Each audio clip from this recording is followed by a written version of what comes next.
When Gideon Voss dragged the frozen woman from the wrecked stagecoach, he thought he was pulling out a corpse. But her eyes opened, dark, fierce, and filled with a terror that had nothing to do with the blizzard. She was Chinese, beautiful, and running from something worse than death. He should have left her in the snow. Instead, he carried her up the mountain to his isolated cabin, breaking 15 years of solitude in one reckless act. What he didn't know was that the men hunting her would bring violence, fire, and a reckoning that would shatter his carefully guarded world. Before we begin this epic tale of survival, courage, and unexpected love in the savage Montana wilderness, I invite you to join me on this journey. If you enjoy this story, please hit that like button and comment with your city so I can see how far this story travels across the world. Now, let's step into the frozen mountains of 1889, where a grieving mountain man is about to discover that some destinies cannot be outrun. The mountain had no mercy, and Gideon Voss preferred it that way. He stood at the edge of the cliff, surveying the valley below through the driving snow. 15 years he'd lived up here, alone, and 15 years the mountain had asked nothing of him but strength and silence. That was a bargain he could keep. The wind tore at his bearskin coat, sharp enough to flay skin from bone, but he didn't move. His eyes, pale blue and hard as glacier ice, tracked the dark shapes of pine trees bending under the weight of the blizzard. It was late November, the season when the Montana wilderness stopped warning and started killing. The snowfall had been relentless for 3 days, and the temperature had dropped so low that even the wolves had gone quiet. Gideon's cabin sat another half-mile up the mountain, tucked into a natural hollow where the wind couldn't reach. He'd built it himself, log by log. He cut the thought short. Didn't matter.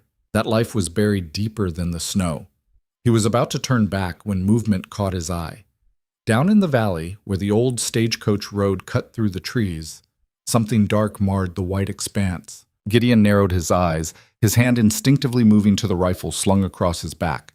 Could be a fallen tree. Could be a lost elk. Could be nothing.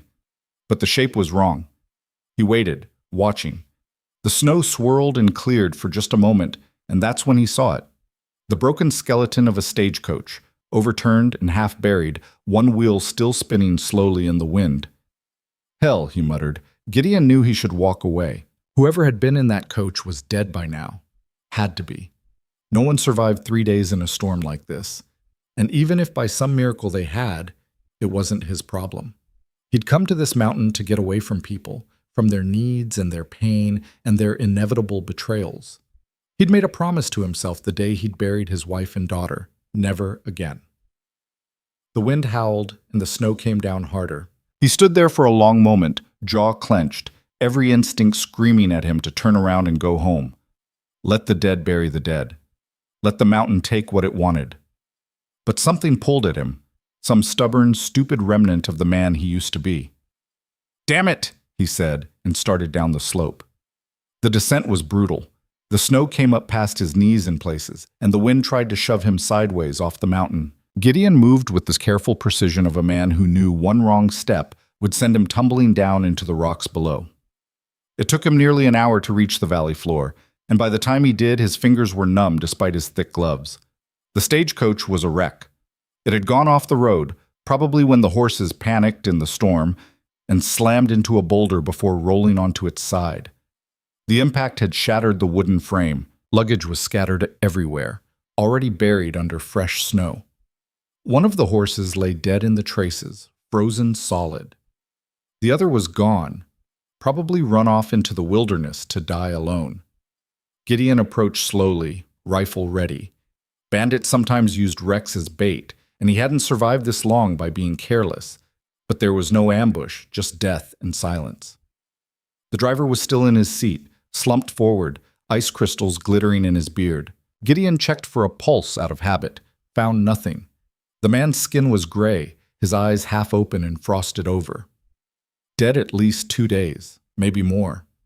Gideon moved to the passenger compartment. The door had been torn off in the crash, and snow had drifted inside.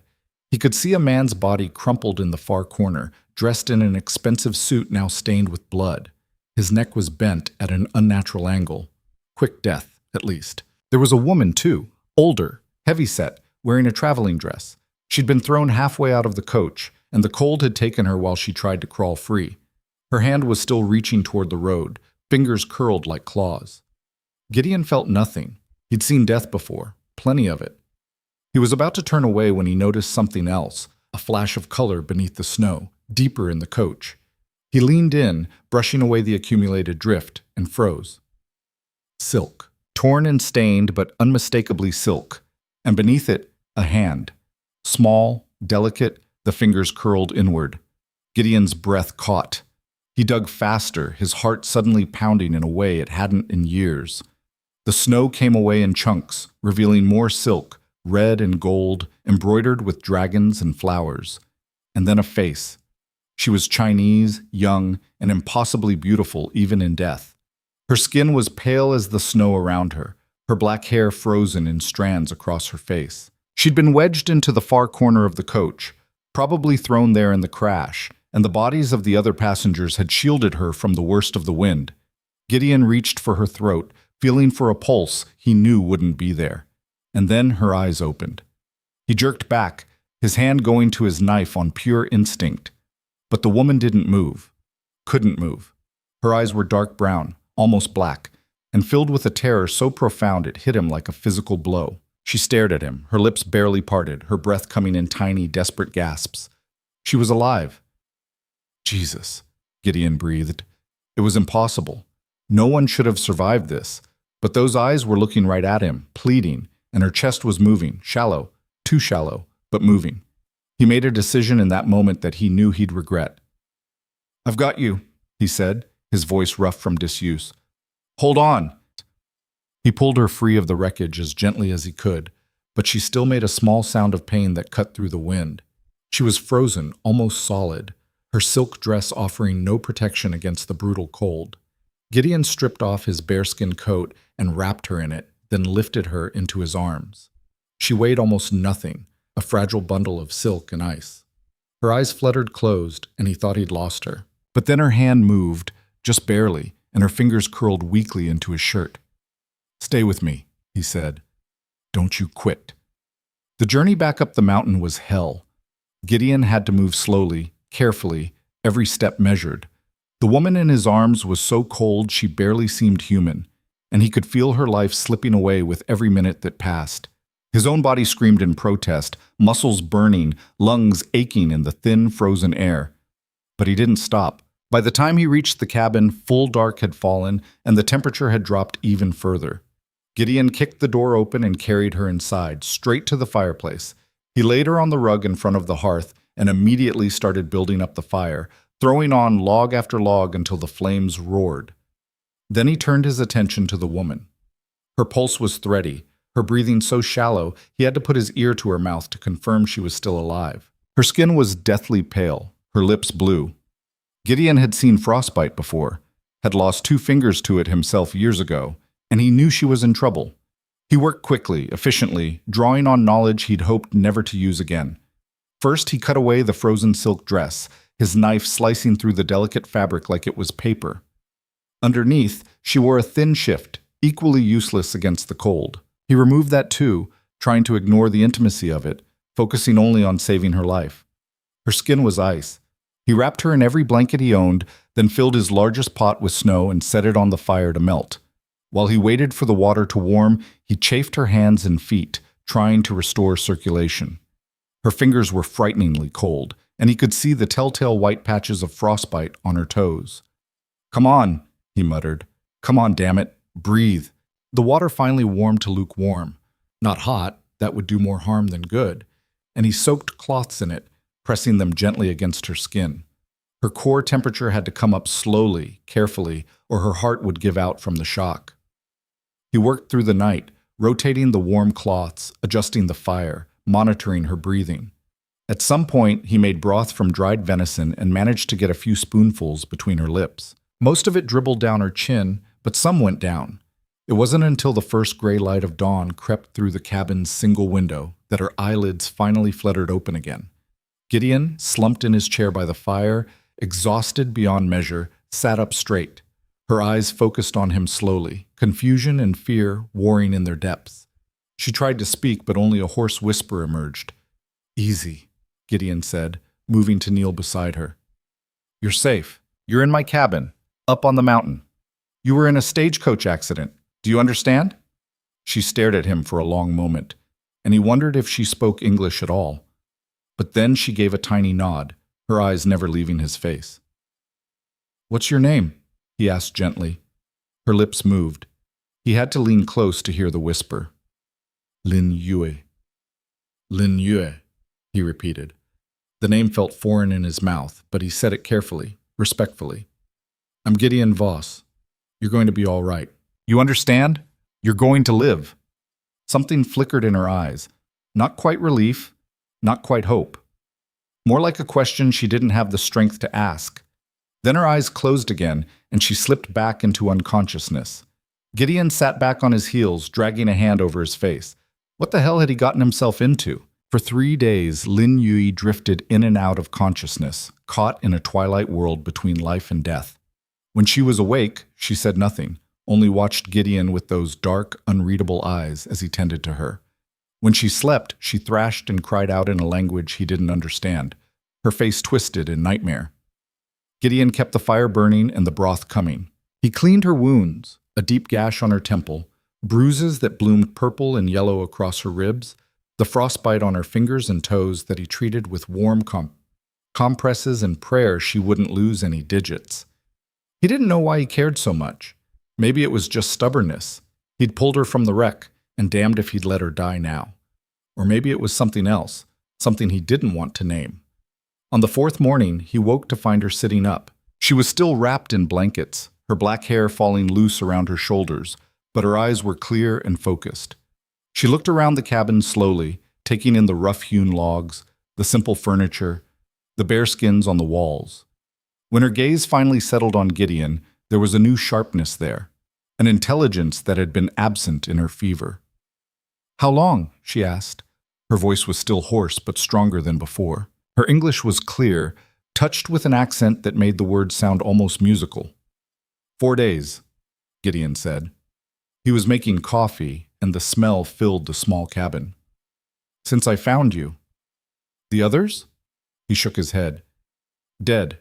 You were the only one. She absorbed this in silence, her face carefully blank, but he saw her throat work as she swallowed, saw the way her hands tightened on the blanket. Where am I? She asked finally. Montana Territory, North Range, up in the mountains. Nearest town is 2 days' ride in good weather. Right now, with this storm, you might as well be on the moon. And you live here alone? Yes. Why? It was a bold question, one most people wouldn't have dared ask, but there was no challenge in her tone, only genuine curiosity. Because I choose to, Gideon said evenly. Lin Yue studied him for a long moment. He was aware of how he must look to her, a big rough man, beard grown wild, hair too long, living in a cabin that was barely more than a cave. Everything about him screamed danger, isolation, and hardness. But instead of fear, what he saw in her eyes was assessment. She was measuring him, calculating, trying to determine what kind of man had saved her life. Thank you, she said finally, for bringing me here, for keeping me alive. Gideon nodded, uncomfortable with the gratitude. You need to eat something more than broth. Think you can handle solid food? I can try. He made her scrambled eggs and salt pork, simple food, but hot and filling. She ate slowly, carefully, and he noticed the grace in her movements despite her weakness.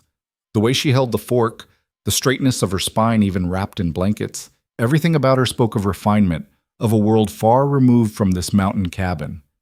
Where were you going? He asked when she'd finished eating. When the coach crashed?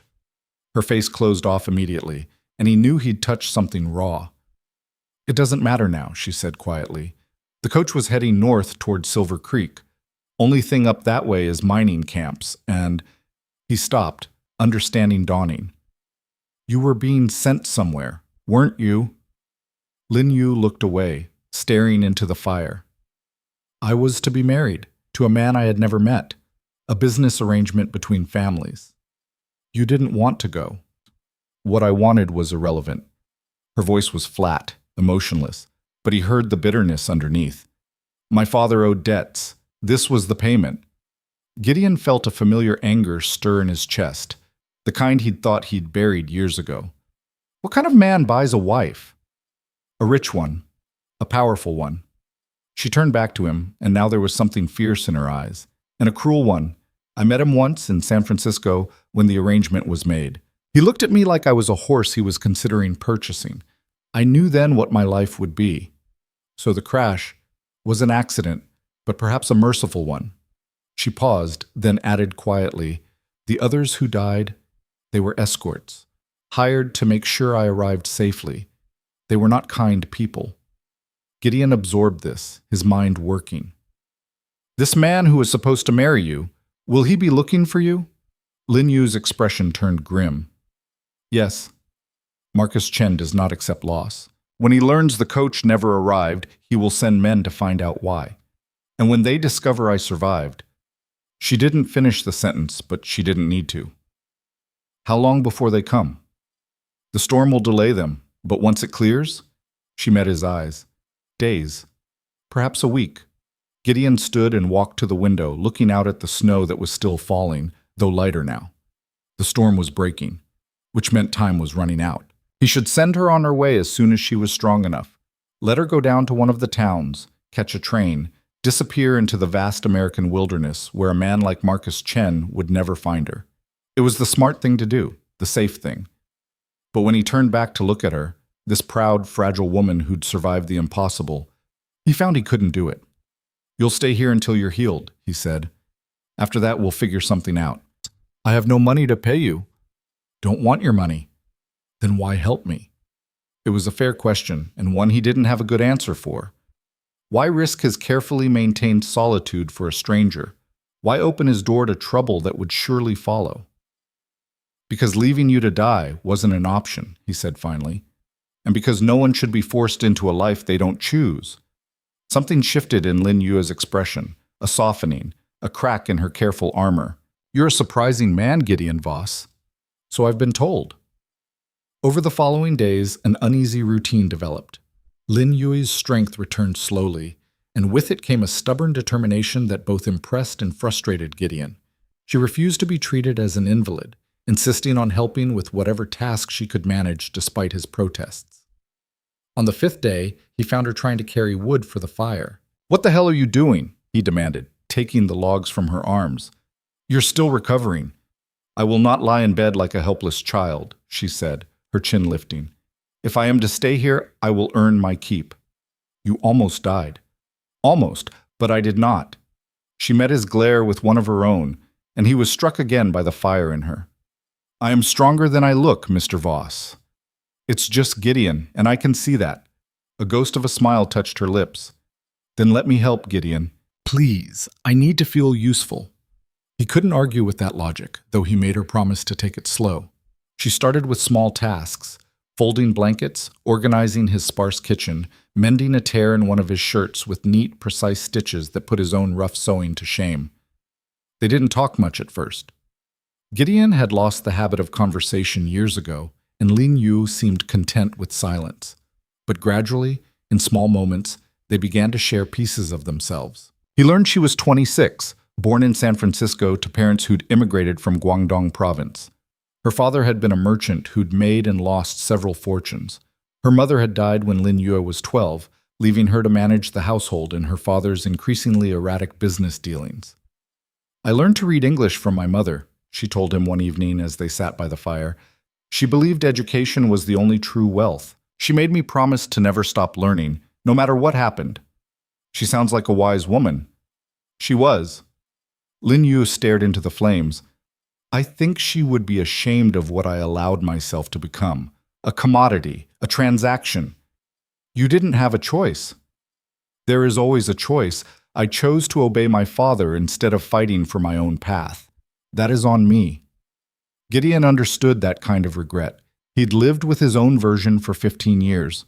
In turn, he told her small things about his life, though he was careful to avoid the deepest wounds.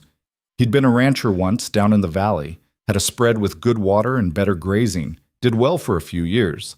He didn't tell her about Mary, his wife, or about little Sarah with her mother's dark hair and her laugh like sunshine. He didn't tell her about the fever that had swept through the valley, killing half the settlement in a single brutal winter. He didn't tell her about the graves he'd dug with his own hands, or the way he'd burned the ranch house to the ground before walking up into the mountains and never looking back. Some stories were too heavy to share, but Lin Yue was perceptive.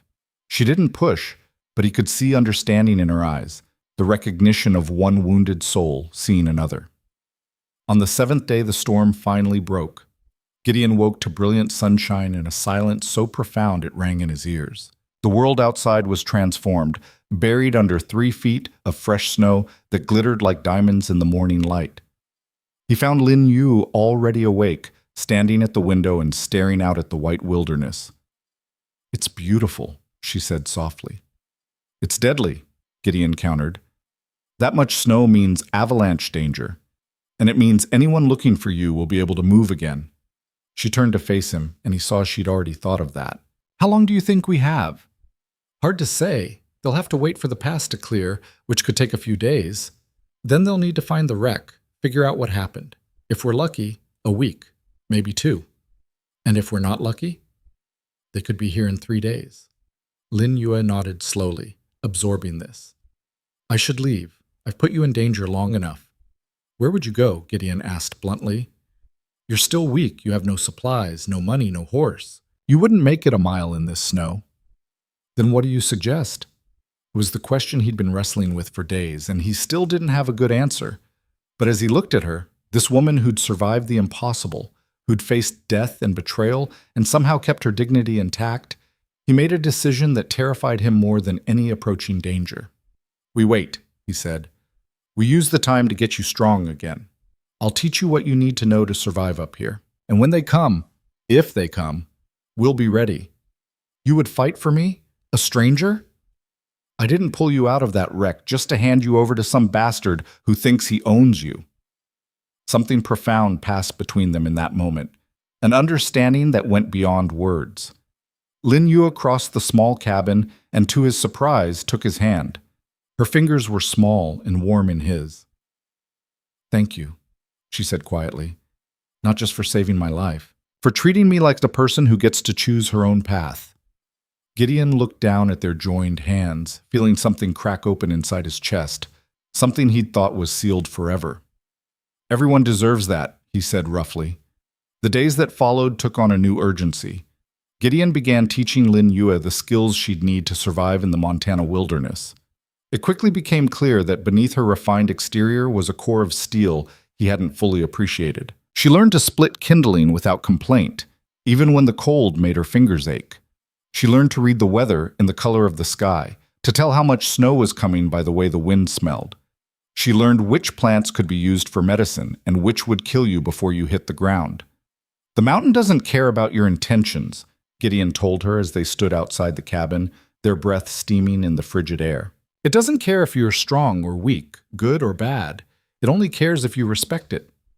"Like you," Lin Yu observed. He glanced at her sharply. "What do you mean?" "You treat everyone the same, no judgment, no softness, just cold assessment of what they can do and whether they'll survive." "That bother you?" "No." She smiled slightly. "I find it refreshing.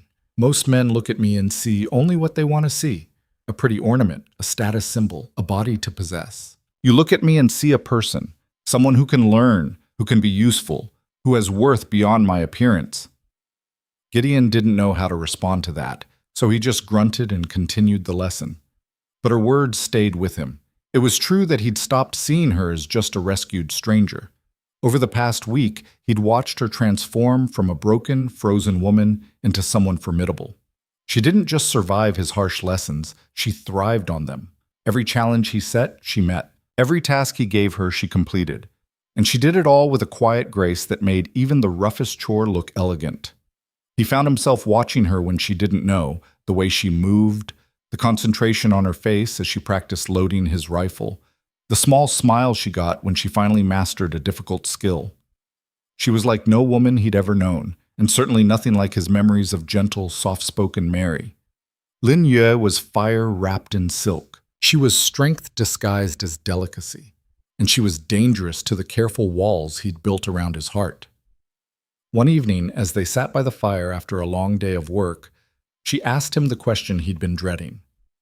"Why did you really come up here, Gideon? What are you hiding from?" He was silent for a long time, staring into the flames. The logs crackled and popped, sending sparks spiraling up the chimney. Outside, a wolf howled somewhere in the distance. "I had a family once," he said finally, his voice barely above a whisper. "A wife, a daughter. They died. Fever. I couldn't save them." He paused, the old pain sharp as ever. "When they were gone, I couldn't stand to be around people anymore. All their sympathy, their pity, their empty words about God's plan and better places. So I came up here where no one could find me, where I could just stop." Stop what? Stop hurting. Stop remembering. Stop being the man who failed to protect the people he loved most. Lin Yue was quiet for a moment. Then she said gently, "But you didn't stop. You're still here, still surviving, still feeling, even if you don't want to admit it. Surviving isn't the same as living." "No, but it's a start." She shifted closer and he felt the warmth of her beside him. "I understand hiding, Gideon. I've been hiding my whole life, behind obedience, behind duty, behind the mask of a perfect daughter." The crash broke that mask. "For the first time, I have nothing to hide behind. It's terrifying, but it's also—" She trailed off, searching for the word. "Free," he finished. "Yes, free." They sat in comfortable silence after that, and Gideon felt something shift between them, something profound and irreversible. He'd let her in, just a crack, and she hadn't flinched from what she'd seen. She'd met his darkness with her own and hadn't looked away. It scared the hell out of him. 2 more days passed in uneasy peace. Gideon pushed Lin Yue harder, teaching her to shoot, to track, to read signs in the snow. She was a natural shot, her small hand surprisingly steady on the rifle. The first time she hit the target he'd set up, a piece of wood with a charcoal circle, she'd turned to him with such genuine delight that he'd almost smiled. Almost. But beneath the routine, tension was building. Every morning, Gideon checked the valley with his spyglass, looking for signs of riders. Every night he slept light, his rifle beside the bed. He could feel it coming like a storm on the horizon, the reckoning that would test everything they'd built in this fragile bubble of safety. On the 10th day after the storm broke, his vigilance was rewarded. He was outside chopping wood when he saw them. 4 riders, moving slowly up the mountain trail, their horses struggling through the deep snow. Even from a distance, he could tell they were armed and determined. They'd found the wreck, and now they were coming for Lin Yue. Gideon set down his axe and went inside. Lin Yue was stirring a pot of stew over the fire, but she looked up as soon as she saw his face. "They're here," he said. To her credit, she didn't panic. She simply nodded, set down the ladle, and asked, "How many?" 4. Maybe an hour away the way they're moving. "What do we do?" Gideon looked at her. This woman who'd come into his life like a force of nature, who'd awakened parts of him he'd thought were dead and buried. He'd known this moment was coming, had prepared for it. But now that it was here, he realized just how much he had to lose. "We stand our ground," he said. "This is my mountain, and no one takes what's mine." The words hung in the air between them, heavy with implication. Lin Yu's eyes widened slightly, and he saw understanding dawn there. Not fear, but something deeper. Something that matched the fierce protectiveness that had taken root in his chest. "Ours," she corrected softly. "This is our mountain, and I will stand with you." Gideon nodded, and together they began to prepare for the battle that was coming. The cabin that had been a sanctuary was about to become a fortress, and the man who'd sworn never to care about anyone again found himself willing to fight, and if necessary, kill, to protect the woman who'd brought him back to life. The mountain had no mercy, but it was about to learn that neither did Gideon Voss. The hour Gideon had predicted stretched into 2 as the riders fought their way through the deep snow. He used every minute. The cabin transformed from a simple dwelling into something defensible, not a fortress, but close enough. He barricaded the windows with heavy shutters, leaving only narrow gaps to shoot through. He stacked extra ammunition within easy reach and positioned his spare rifles at strategic points around the single room. Lin Yue worked beside him without being asked, her movements quick and efficient. She filled buckets with snow to melt for water in case they were pinned down. She moved the food stores away from the windows where stray bullets might spoil them. And she checked and rechecked the rifle Gideon had given her, her fingers steady on the weapon, despite the fear he could see flickering in her eyes. "You remember what I taught you?" he asked, pausing to look at her. "Breathe, squeeze, don't pull, aim for center mass." She met his gaze. "I remember. If it comes to shooting, don't hesitate. These men aren't coming here to talk." "I know." Her voice was calm, but he saw her swallow hard. "Gideon, I need you to understand something. If they take me, they won't just bring me back to Marcus Chen. They'll kill you. He doesn't forgive insult, and sheltering his intended bride would be the worst kind of insult. They're not taking you anywhere. You can't know that." He crossed to her in 2 strides and gripped her shoulders, forcing her to look at him. "Listen to me. I've spent 15 years on this mountain, learning every rock, every tree, every way the wind blows. These men are coming into my territory, and they don't know what they're walking into. We have the advantage here, you understand?" She nodded slowly, and he saw some of the fear leave her eyes, replaced by something harder. Trust, maybe, or determination. "I won't let you down," she said quietly. "I know you won't." He released her and turned back to his preparations, but the warmth of her shoulders remained on his palms like a brand. They came into view just as the sun began its descent toward the western peaks. 4 riders, just as Gideon had counted, moving in a tight group up the narrow trail. They were still a quarter-mile away, but even at this distance he could see they were professionals, hired guns, not common thugs. They rode with rifles across their saddles, and their eyes constantly scanning the terrain. Gideon watched them through a gap in the shutter, his jaw tight. "They're not amateurs." Lin Yu stood beside him, peering through another gap. "The one in front, the tall one with the black coat. That's Harrison Wells, Marcus Chen's head of security. If he's here personally, it means Marcus is very serious about finding me." "What kind of man is he? Cruel? Efficient? He was a soldier once, before the war ended and he needed new employment. Marcus pays him very well to handle problems." She paused. "I am apparently a problem." "You see the others? The one on the left is Tom Brennan, Irish, likes to use his fists. The other 2 I don't recognize, but if Harrison hired them, they're dangerous." Gideon committed the information to memory. 4 men, all armed, all experienced. The odds weren't terrible, but they weren't good either. He'd faced worse and survived, but never with someone else's life hanging in the balance. The riders stopped about 100 yards from the cabin, just at the edge of rifle range. Smart.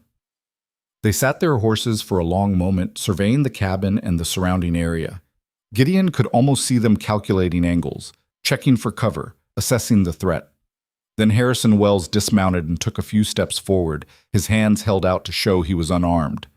"Gideon Voss," he called out, his voice carrying easily through the cold air. "I know you're in there. We don't want trouble. We just want the woman." Gideon didn't respond. Let them sweat. "Mr. Voss, I'm a reasonable man," Harrison continued. "The woman who survived the stagecoach crash, Lin Yue, she belongs to Marcus Chen. He's been very worried about her. We just want to bring her home safely." Beside him, Lin Yue made a sound of disgust. "Home? As if that prison was ever home." "We know you rescued her from the wreck," Harrison went on. "That was a noble thing to do, and Mr. Chen wants to reward you for your kindness. $500 in gold for her safe return." "That's more than generous for a few days' trouble." Gideon's finger tightened on the rifle trigger, but he held his fire. "Not yet."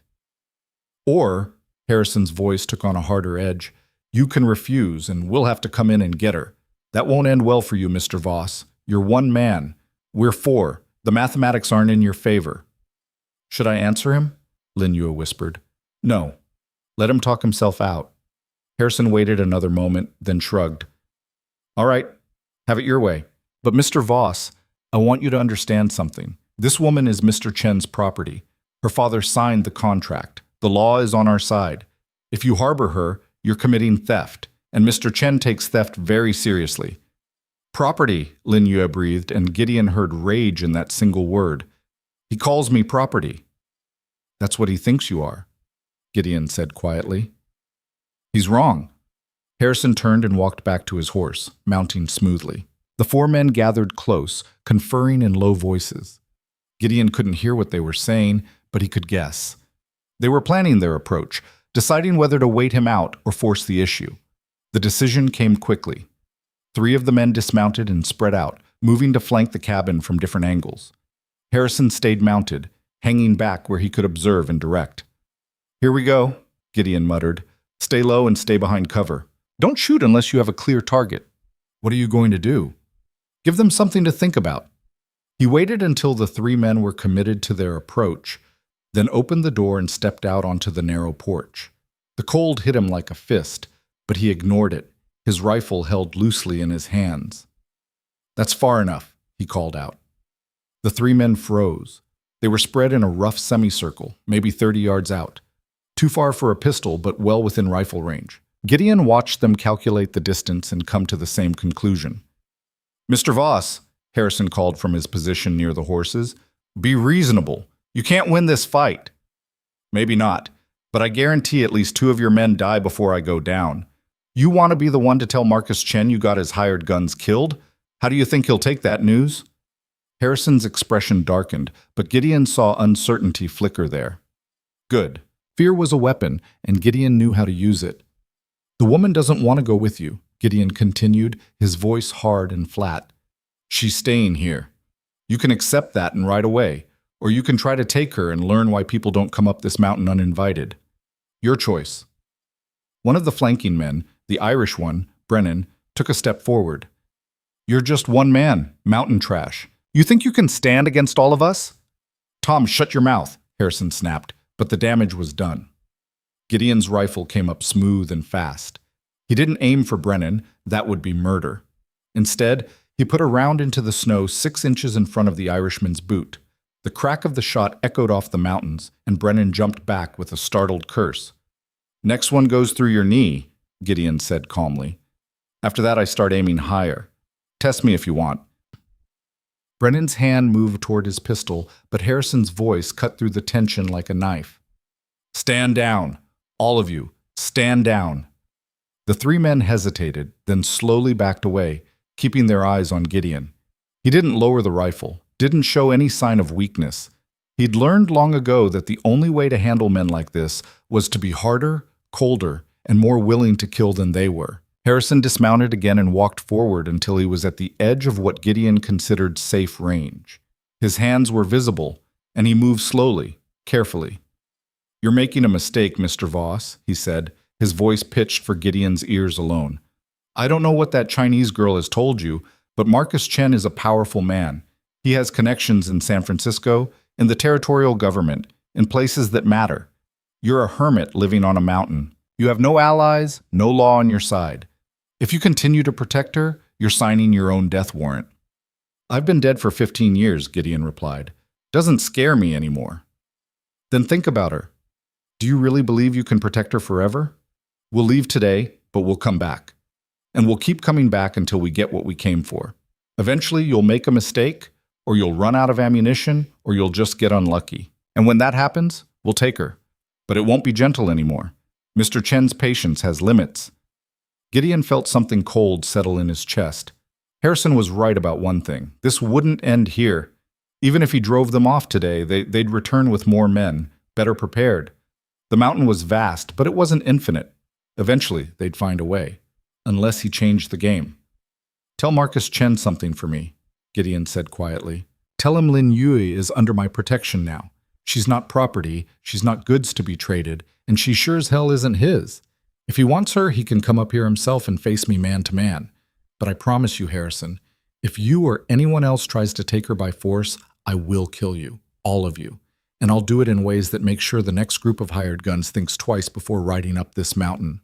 Harrison studied him for a long moment, and Gideon saw the man's mind working. He was weighing options, calculating risks, trying to decide if the contract was worth his life.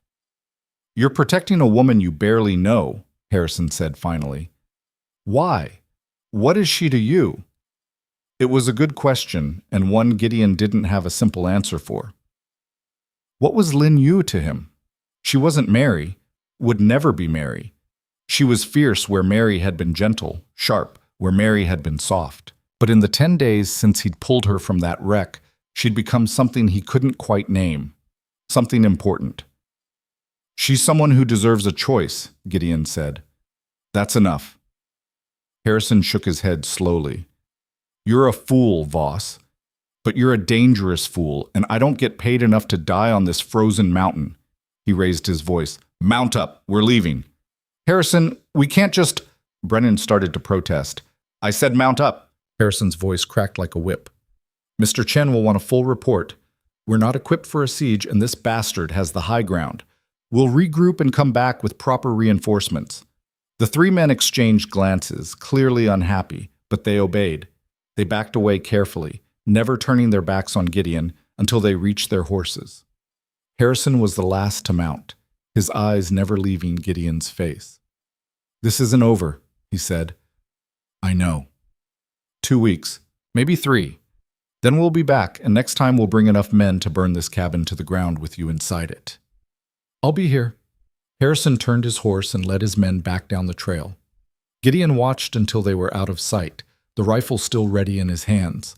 Only when the last echo of hoofbeats had faded did he finally lower the weapon and let out a breath he hadn't realized he was holding. The door opened behind him, and Lin Yue emerged. Her face was pale, but her hands were steady. "They'll come back," she said quietly. "Yes." "With more men." "Yes." "This is my fault. I've brought this danger to you." Gideon turned to look at her, this woman who'd somehow become the center of his carefully controlled world. "You didn't bring danger. You brought a choice. And I made mine." "Why?" The word was almost a whisper. "Why risk everything for me?" He didn't have an answer that made sense, even to himself. All he knew was that the thought of those men taking her, of her going back to a life of captivity and forced marriage, made something savage rise in his chest, something he'd thought had died with Mary and Sarah. "Come on," he said instead of answering. "We need to talk about what happens next." They went back inside, and Gideon bolted the door behind them. The cabin felt smaller now, more fragile. The illusion of safety had been shattered, and they both knew it. Lin Yu sat by the fire, her hands folded in her lap. She looked composed, almost serene, but Gideon could see the tension in her shoulders, the way her fingers gripped each other just a little too tightly. "I should leave," she said. "Tonight, while they're gone. I can make it down to one of the towns, catch a train heading east, disappear." "And then what? Spend the rest of your life looking over your shoulder, waiting for Marcus Chen's men to find you?" "Better that than letting you die for me." Gideon pulled up a chair and sat facing her. "You think that's what this is? Me dying for you? Isn't it?" "No." He leaned forward, his elbows on his knees. "This is me finally choosing to fight for something again. For 15 years I've been half alive up here, just going through the motions. You want to know why I pulled you out of that wreck? It wasn't kindness. It was instinct. The same instinct that's kept me breathing when part of me wanted to just lie down and quit. And now that you're here, now that I've seen what you've got inside you, I'll be damned if I let some rich bastard in San Francisco turn you into property." Lin Yu's eyes glistened, but no tears fell. "You barely know me. I know enough. I know you're strong. I know you'd rather die than be owned. I know you split firewood with frostbitten fingers and learned to shoot in a week what takes most men a month. That's enough. It's not logical. Logic has nothing to do with it." She looked at him for a long moment, and something passed between them, something that had been building since the day he'd found her in the snow. It was more than gratitude, deeper than simple attraction. It was recognition, two damaged souls seeing themselves reflected in each other. "What do we do?" she asked finally. "We prepare. Harrison gave us 2, maybe 3 weeks. We use that time to make this cabin truly defensible. We stockpile ammunition, food, water. We set traps on the approaches. We make it so expensive to come after you that eventually Marcus Chen decides you're not worth the cost. And if he doesn't, if he keeps sending men, then we keep killing them until he runs out of men willing to die for his pride." Lin Yu flinched at the bluntness of it, but she didn't look away. "You're talking about war. I'm talking about survival, and sometimes they're the same thing." She was quiet for a moment, thinking. Then she said, "Teach me more. Everything you know about fighting, about surviving up here. If I'm going to stand beside you when they come back, I need to be ready." Gideon felt something shift in his chest, pride maybe, or respect. Most women would have dissolved into tears or hysterics, but not Lin Yue. She faced the reality of their situation head-on and demanded to be made stronger. "All right," he said, "but it won't be easy. I'm going to push you harder than before." "Good. I don't want easy. I want to be able to fight." They started the next morning. Gideon ran her through drills with the rifle until her shoulders ached and her hands cramped. He taught her to reload in the dark, to shoot from different positions to compensate for wind and distance. She learned fast, her natural intelligence and fierce determination overcoming her lack of experience. But shooting was only part of it. He taught her to move quietly through the snow, to use terrain for cover, to read tracks and sign. He showed her where he'd cached supplies around the mountain, hidden stores of ammunition, food, and blankets in case they had to abandon the cabin. He explained his defensive plans, the kill zones he'd established, the escape routes if everything went wrong. "You're preparing for the worst," she observed one afternoon as they checked one of his supply caches. "Always prepare for the worst. Hope for the best, but plan like you're going to hell." "Is that what you did before? When you were in the valley?" Gideon paused in the act of checking ammunition. It was the first time she'd directly asked about his past, and for a moment he considered deflecting, but she deserved honesty. "No," he said quietly. "I didn't prepare. I thought we were safe, that nothing could touch us. I was wrong. And when the fever came, I wasn't ready, couldn't save them." He closed the cache and turned to face her. "I won't make that mistake again." Lin Yue reached out and touched his arm, her hand small against his heavy coat. "You can't protect everyone from everything, Gideon. Sometimes death comes no matter what we do." "Maybe, but I can damn sure make it harder for it to get through the door." Over the following days, they fell into a new rhythm. Up before dawn, training until exhaustion, then working on the cabin's defenses. Gideon reinforced the walls with extra logs. He built a raised platform inside near the peak of the roof where a shooter could have a clear view of all approaches. He dug a shallow trench around the cabin's perimeter and filled it with stakes. Nothing that would stop determined men, but enough to slow them down and channel their approach. Lin Yue worked beside him, never complaining even when the work left her hands blistered and her muscles screaming. She learned to think like a defender, to see the cabin not as a home, but as a tactical position. She pointed out weak spots he'd missed, suggested improvements to his plans. Her mind was sharp, and she had an instinct for strategy that surprised him. "You would have made a good soldier," he told her one evening as they reviewed their defensive preparations. "I was a soldier," she replied quietly, "just a different kind, fighting to survive in my father's house, to navigate the expectations of society, to maintain dignity when everyone around me saw only a pretty face to be sold. This is just a different battlefield. It's more honest, at least. Up here, you know who your enemies are." "Yes, I find I prefer that." At night, they sat by the fire and talked.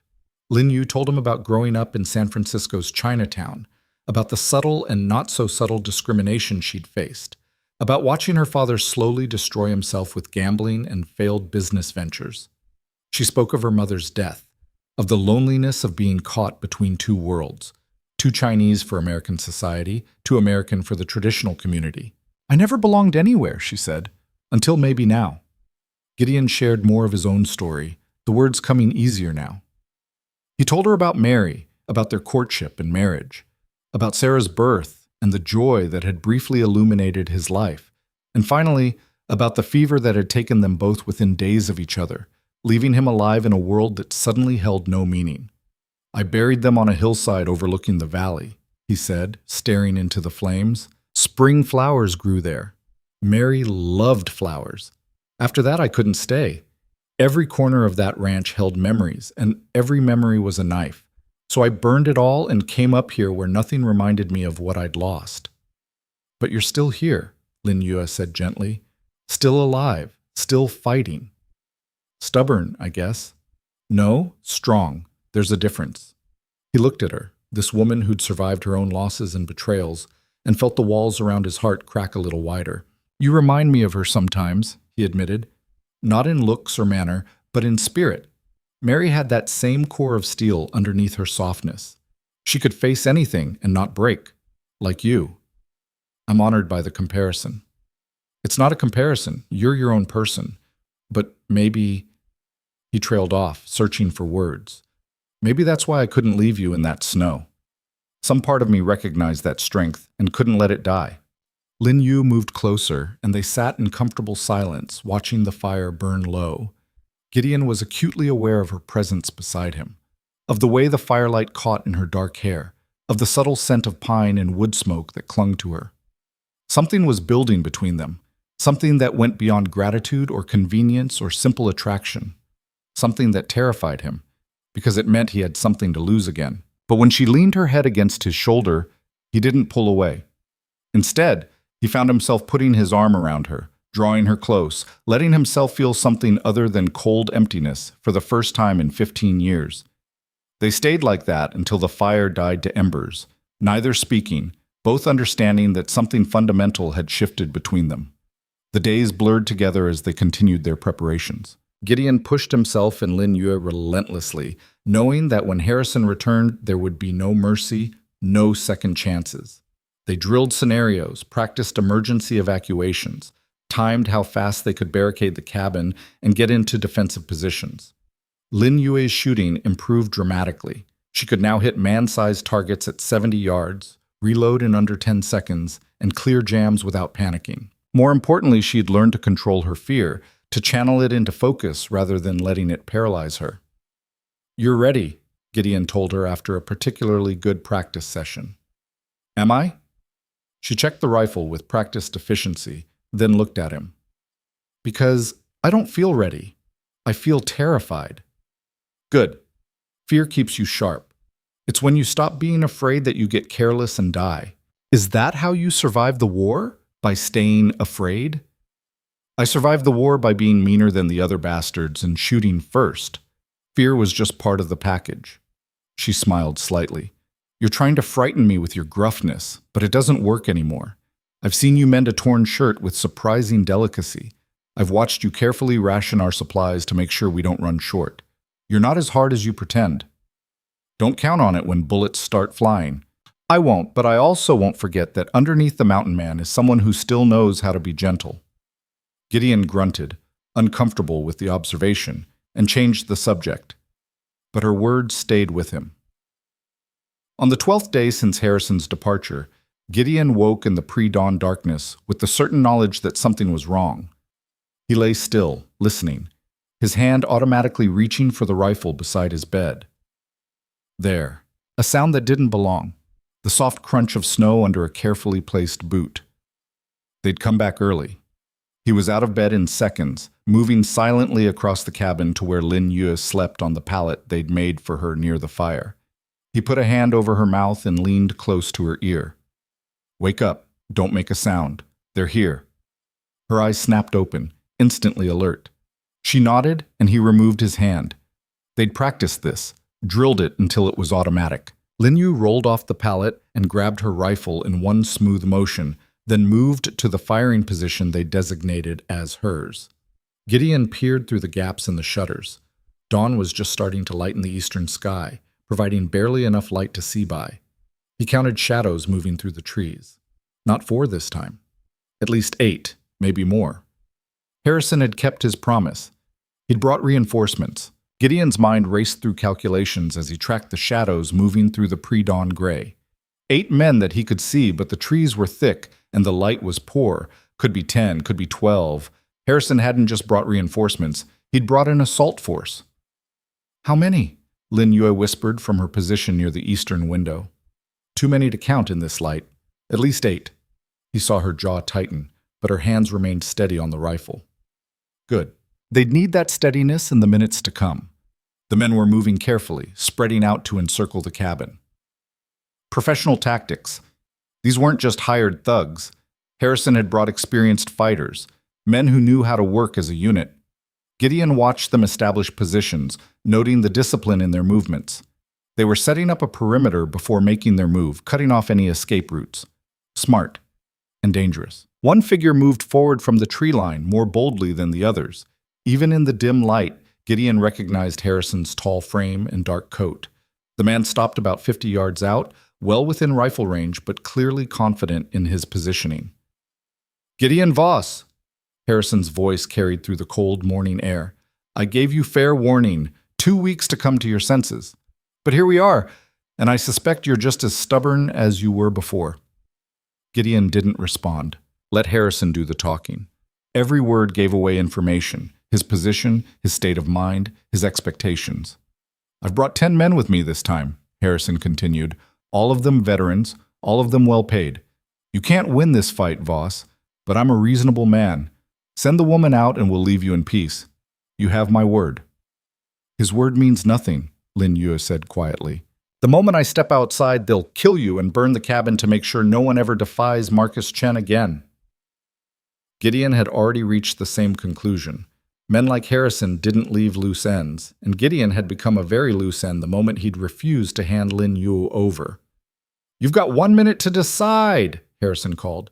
"After that, we come in, and when we do, it won't be gentle. We'll burn you out if we have to. Your choice, Voss, easy or hard." Gideon moved away from the window and crossed to where Lin Yue crouched.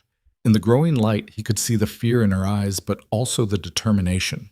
She'd come a long way from the frozen, broken woman he'd pulled from the stagecoach. "Listen to me," he said quietly. "When this starts, it's going to get loud and confusing. Stay in your position, pick your targets carefully, and don't waste ammunition. If they breach the cabin, fall back to the loft like we practiced. And if I go down—" "Don't," she interrupted. "Don't say it." "If I go down," he continued firmly, "you take the rifle and the supplies and the hidden cache under the floor. There's a rope ladder out the back loft window. You go down it and head north to the second supply depot. From there, you can make it to the Canadian territories. You understand?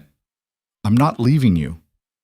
You'll do what you have to do to survive. That's an order. You don't give me orders, Gideon Voss." Her eyes flashed. "We stand together or we fall together. Those are the only choices I accept." He wanted to argue, to make her see reason, but there was no time. Harrison's minute was almost up. "Stubborn woman," he muttered. "You wouldn't have it any other way." Despite everything, he almost smiled. She was right. Her fierce independence was one of the things that had drawn him to her from the start. "All right then," he said. "Together." "Together," she echoed. Gideon returned to his position and peered through the shutter gap. Harrison was still standing in the open, waiting. The other men had completed their encirclement, dark shapes among the trees. The sky was lightening rapidly now, making targets easier to see, which worked both ways. "Time's up, Voss," Harrison shouted. "Last chance!" Gideon made his decision. He couldn't win a siege. They had the numbers and could afford to wait him out. But he could make them pay such a heavy price for their attack that maybe, just maybe, the survivors would think twice about coming back. He aimed carefully at a water barrel Harrison's men had been using for cover, took a breath, and squeezed the trigger. The shot shattered the dawn silence. The barrel exploded in a spray of frozen water and splintered wood, and the man crouching behind it threw himself sideways with a startled curse. Gideon's message was clear. He knew where they all were, and he could hit them whenever he wanted. "So that's your answer?" Harrison's voice had lost its reasonable tone. "All right, boys, take him." What followed was chaos. Gunfire erupted from multiple positions as Harrison's men opened up on the cabin. Bullets slammed into the heavy log walls, sending splinters flying. The shutters Gideon had reinforced absorbed the impacts, but he could hear the wood beginning to crack under the sustained fire. Gideon returned fire methodically, not wasting shots. He'd identified the positions of 6 men, and he worked through them systematically. His first shot took a man in the shoulder, spinning him around and dropping him into the snow. The second shot missed as his target dove for better cover. The third found its mark, and another of Harrison's men went down, clutching his leg. Beside him, Lin Yue's rifle cracked 3 times in quick succession. He couldn't tell if she hit anything, but the discipline of her fire told him she was following his training, controlled bursts, not panic shooting. "2 down on the east side," she called. "They're trying to flank."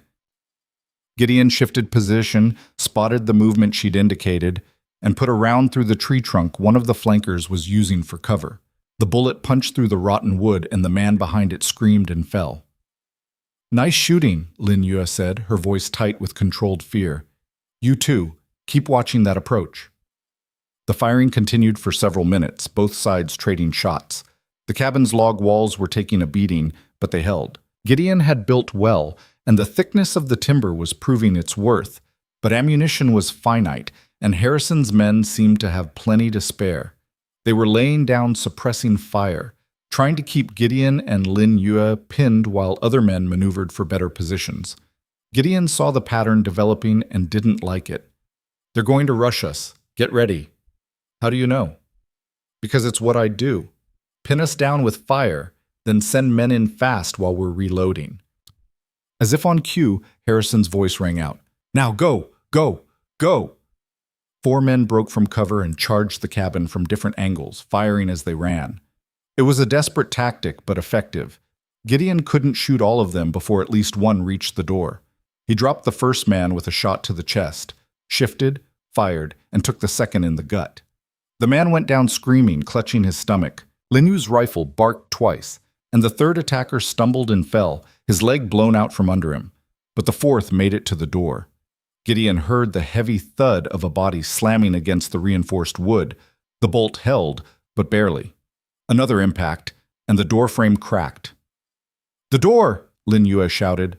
Gideon was already moving. He grabbed the shotgun he'd positioned for exactly this scenario and aimed at chest height on the door. When the third impact came and the door burst inward, he fired both barrels. The man in the doorway was thrown backward by the impact, his chest a ruin. He was dead before he hit the snow. But now they had a problem. The door was open, and the morning light was streaming in, illuminating the cabin's interior and making them perfect targets. "Fall back," Gideon ordered, grabbing Lin Yue and pulling her toward the ladder to the loft. "Go!" She scrambled up the ladder while Gideon provided covering fire, his rifle cracking steadily as he backed toward the ladder. Bullets whined through the open doorway, and he felt one tug at his coat sleeve. Too close. He made it to the ladder and climbed one-handed, his rifle in the other, firing back at the doorway to discourage pursuit. In the loft, Lin Yue had already taken position at the small window overlooking the front approach, her rifle at the ready. From this elevated position, they had a better view of the battlefield. Gideon counted 5 men down, dead or wounded, he couldn't tell which. That left at least 5 still fighting, including Harrison. The odds were still against them, but they'd made the attackers pay in blood. "Cease fire!" Harrison's voice cut through the gunfire. "Cease fire, damn it!" The shooting stopped. An eerie silence fell over the mountain, broken only by the moaning of wounded men and the whisper of wind through the pines. Harrison appeared at the edge of the tree line, using a thick pine for cover. His face was flushed with anger, and Gideon could see him reassessing the situation. He'd expected an easy takedown, and instead he'd lost half his force in the first 5 minutes of fighting. "You're a stubborn son of a bitch, Voss," Harrison shouted. "But this is over. You're trapped in that cabin, and we've got all the time in the world. We'll wait you out. No food, no water, no escape. How long can you last?" Gideon considered his options. Harrison was partially right. They couldn't stay in the loft forever. But they had supplies, and the cabin had a well under the floor. They could last days, maybe a week if they were careful. But that wasn't the real question. The real question was what Harrison would do when he realized he couldn't starve them out quickly. He'd burn them out. Gideon saw it in Harrison's eyes, even across the distance, the calculation, the decision being made. Fire was the ultimate weapon against a log cabin. A few torches, and the whole structure would go up like kindling, forcing them out into the open where Harrison's remaining men could pick them off. "He's going to burn us," Lin Yue said quietly, coming to the same conclusion. "I know. What do we do?" Gideon's mind raced. They had maybe an hour before Harrison got organized and made his move. An hour to come up with a plan that didn't end with them dying in flames or being shot down as they fled. Then he remembered the old mining tunnel.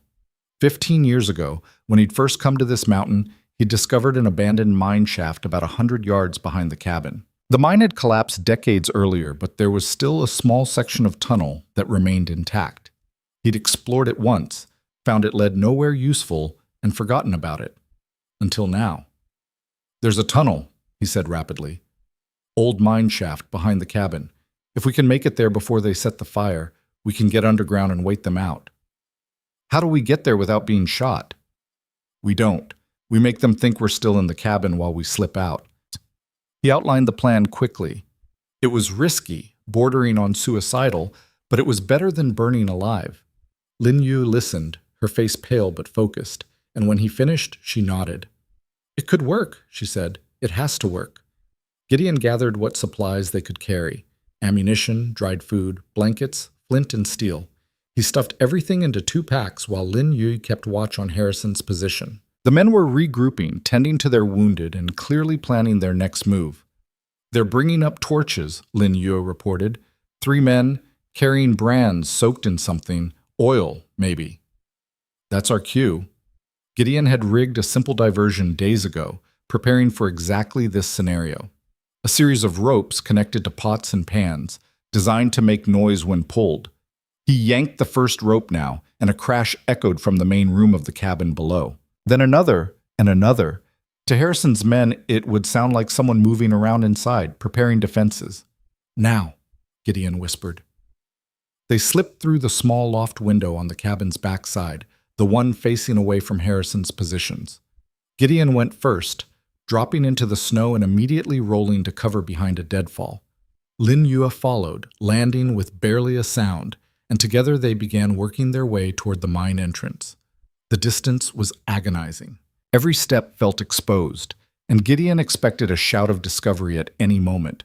But Harrison's men were focused on the front of the cabin, watching the door and windows, waiting for the flames to drive their quarry out. They were halfway to the mine when the first torch sailed through the cabin's broken door. Gideon glanced back and saw flames spreading rapidly across the oiled wood floor. The cabin he'd built with his own hands, the refuge he'd called home for 15 years, was being consumed. He felt a stab of loss but pushed it aside. Shelter could be rebuilt. Lives couldn't. Keep moving, he urged Lin Yue. They reached the mine entrance just as the cabin's roof caught fire. The old timber went up in a roar, and thick black smoke began billowing into the sky. Gideon could hear Harrison's men shouting, positioning themselves to shoot anyone who fled the flames, but no one emerged. Gideon and Lin Yu slipped into the darkness of the mine tunnel, and he pulled a partial rock slide across the entrance to hide it. It wouldn't stand up to close inspection, but in the confusion of the fire, it might be enough. The tunnel was exactly as he remembered, low-ceilinged, damp, and cold. They moved deeper into the mountain, using the small light from their oil lamp to navigate the treacherous footing. Behind them, they could hear the muffled sounds of the fire and men's voices, but the rock walls provided surprisingly good insulation. About 50 feet in, the tunnel opened into a small chamber where old mining equipment still lay scattered.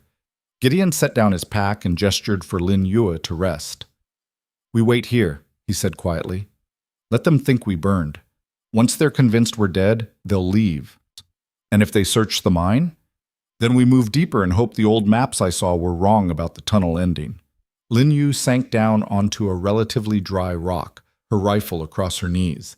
In the lamplight, Gideon could see the exhaustion on her face, the strain of the morning's violence.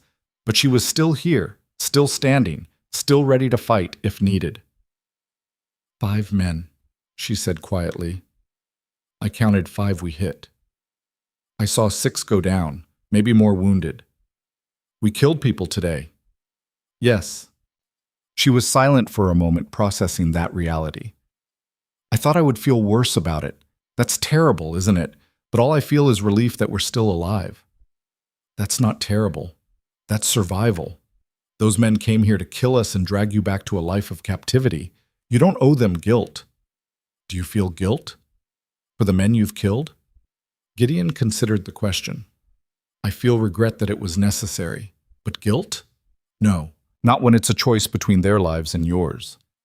I made my choice the day I pulled you from that snow, Lin Yue. I'd make the same choice 1,000 times over. She looked at him, and even in the dim lamplight, he could see the emotion in her eyes. Why? Why choose me over your peace, your safety, your life? He'd been asking himself the same question for days, and the answer had been there all along, waiting for him to be brave enough to acknowledge it. Because somewhere along the way, you stopped being just someone I saved, he said slowly. You became someone I couldn't imagine losing. Because when I look at you, I don't see my past. I see the possibility of a future I thought was dead and buried. Because... He stopped, the words catching in his throat.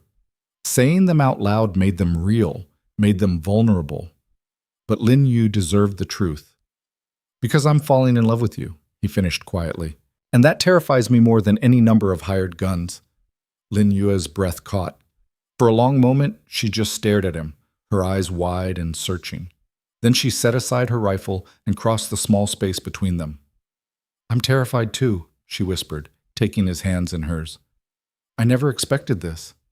I was running toward death, toward an arranged marriage that would have been a living death. And then you appeared, this hard, impossible man who saw me as more than property, more than a pretty face to trade. You saw me, Gideon, really saw me. How could I not fall in love with that? This is crazy, Gideon said, but he was pulling her closer even as he spoke. We've known each other barely 2 weeks. We're hiding in a mine while men hunt us. Everything about this is impossible. Then let's be impossible together. She kissed him, and Gideon felt the last of his carefully constructed walls crumble. For 15 years he'd locked his heart away, convinced that loving anyone would only lead to more loss, more pain.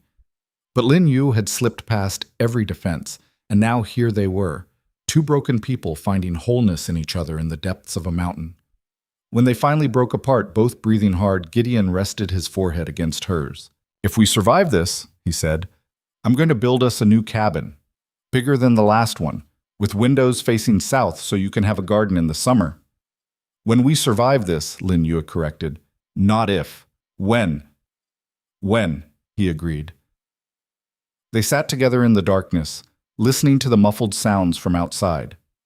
Eventually, those sounds faded as Harrison's men completed their work. The cabin was thoroughly destroyed, and from their hiding place, Gideon and Lin Yu could do nothing but wait and hope they weren't discovered. Hours passed. The lamp oil burned low, and Gideon extinguished it to conserve their supply. In the absolute darkness, they sat pressed together for warmth, speaking in whispers about the future they were beginning to believe might actually exist. I want to learn to ride, Lin Yu said at one point. Properly, not side saddle like a lady. I want to feel that kind of freedom. I'll teach you. We'll get horses when this is over. And I want to plant that garden you mentioned. Vegetables, but also flowers. Beautiful, impractical flowers that serve no purpose except to be lovely. Your mother would approve. Yes, she would. As the day wore on, they heard the sounds of horses and men moving around outside. Voices called back and forth, though the words were too muffled to make out. Gideon tensed, ready to grab his rifle if anyone approached the mine entrance, but no one did. Finally, as afternoon shadows began to lengthen, they heard Harrison's voice clearly for the first time in hours. Mount up, we're done here. Nothing left but ashes. What about the bodies, boss? Another voice asked. What bodies? They burned. Nothing left to recover. We'll report back to Mr. Chen that the woman died in the fire. He won't be happy, but at least it's closure. And Voss? Dead and good riddance. Stubborn bastard cost us 6 good men. 6. So Gideon's count had been right. Half of Harrison's force, gone. The man would be lucky if Marcus Chen didn't kill him for the failure. They waited until long after the sound of hoofbeats had faded before Gideon risked moving. He relit the lamp and carefully made his way to the mine entrance, listening intently. Nothing. No sounds of men, no waiting ambush. He pulled aside enough rocks to peer out into the twilight. The cabin was indeed destroyed. Nothing remained but a smoking pile of charred timber and stone. The snow around it was trampled and stained, and he could see dark patches that were probably blood from the wounded and dead. But Harrison and his men were gone. It's clear, he called back to Lin Yu. They left. She emerged from the tunnel, and together they stood looking at the ruins of what had been Gideon's home. In the failing light, it looked like the end of something, a chapter closed, a life finished. But as Lin Yu slipped her hand into his, Gideon realized it was actually a beginning. We need shelter for tonight, he said practically. There's another cache about a mile north, with enough supplies to keep us until we can rebuild. How long will that take? To build a cabin? If we work hard, maybe a month. But a proper home? He looked at her, this woman who'd somehow become his entire world in the span of 2 weeks. That takes a lifetime. Good thing we have one now, Lin Yu said, and smiled. They gathered what they could salvage from the cabin ruins, A few tools that had survived the fire, some metal pots, the iron stove that was scorched but intact. Then, as full darkness fell and the stars began to emerge in the crystal-clear Montana sky, they set out together across the snow toward the northern cache and whatever future they could build from the ashes of their past. Behind them, the smoking ruins of the cabin slowly cooled. Ahead, the mountains stretched vast and wild and full of possibility. And between them, the bond forged in fire and blood, and impossible love grew stronger with every step. They were survivors, both of them. But more than that, they were something neither had expected to be again. They were alive in a way that transcended mere breathing. They had hope, and they had each other, and for two people who'd lost everything, that was more than enough. It was everything. The northern cache was exactly where Gideon had left it 3 years ago, buried under a rock overhang and covered with deadfall to discourage animals. He and Lin Yu reached it well after dark, exhausted and half frozen, but the sight of the familiar landmarks filled him with relief. They dug through the snow and branches until they uncovered the oilcloth-wrapped bundles. Inside were blankets, dried venison, coffee, ammunition, and most importantly, a small canvas tent with a portable stove. It wasn't much, but it would keep them alive until they could build something more permanent. "How many of these caches do you have?" Lin Yu asked as they set up the tent in a sheltered hollow between two massive pines. 5 scattered across the mountain. I learned early that one bad winter or one unlucky fire could mean death up here. Always have a backup plan. You think like a survivor. I am a survivor, so are you. They worked together and practiced silence, their movements coordinated from weeks of training and shared danger. Within an hour, they had the tent erected, the stove burning, and snow melting for water.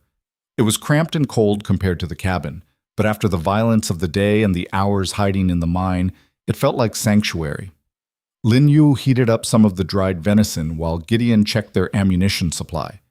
They'd used a significant amount during the fight, but the cache held enough to replenish their stores. He cleaned and reloaded the rifles while she cooked, both of them falling into the comfortable rhythm they'd developed over the past weeks. "Do you think Harrison really believed we died?" Lin Yu asked as she handed him a tin plate of food. "He wanted to believe it. That's almost as good. Going back to Marcus Chen with nothing to show but dead men and excuses would be bad for his health. Better to report that the job is done, even if the bride burned up in the process. Will Chen accept that?" Gideon chewed thoughtfully before answering. "Depends on how much pride he's willing to swallow. If he's smart, he'll write you off as a loss and move on. But if he's the kind of man who can't stand being defied, he'll send more men," Lin Yue finished quietly. "I know Marcus Chen, Gideon. He doesn't forgive. He doesn't forget. If he even suspects I might still be alive, he'll hunt me until one of us is dead. Then we make sure he never suspects. We stay dead. At least for a while." "How long?" "Long enough to rebuild, to get strong again. Spring, maybe. By then, Chen will have moved on, found some other woman to buy and control. We can start thinking about what comes next."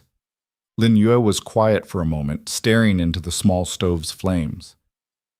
"What does come next? We can't hide on this mountain forever."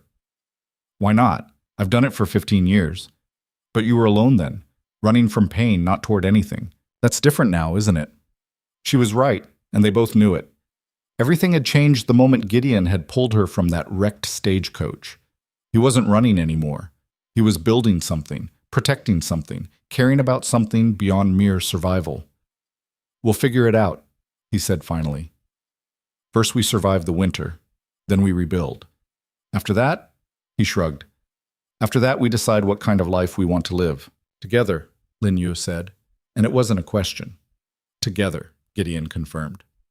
That night they slept close together in the small tent, sharing warmth and the comfort of another human presence. Gideon lay awake long after Lin Yu's breathing had evened out into sleep, his mind refusing to quiet. The day's violence kept replaying in his head, the sound of gunfire, the smell of burning wood and flesh, the sight of men falling under his rifle fire. He'd killed before, during the war and in the hard years that followed, but it had been a long time since he'd taken a life, and the weight of it settled on him like the snow outside the tent. 6 men dead, maybe more wounded, all because he'd chosen to protect one woman against the will of a powerful man. Was it worth it? The question gnawed at him until he felt Lin Yue stir beside him. "You're thinking too loud," she murmured, her voice thick with sleep. "I can hear it from here." "Sorry. Didn't mean to wake you." "You didn't. I was already half awake." She shifted closer, her head finding the hollow of his shoulder. "Talk to me. What's troubling you?"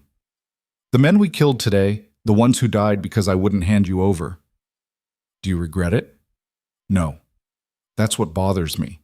I should regret it, should feel something more than just relief that we survived. But all I can think is that I'd do it again in a heartbeat, if it meant keeping you safe." Lin Yu was quiet for a moment, her hand resting over his heart. "Those men made their choices, Gideon. They chose to take Marcus Chen's money. They chose to come up this mountain with violence in their hearts. They chose to try to burn us alive rather than accept that I have the right to choose my own path. You gave them every chance to walk away.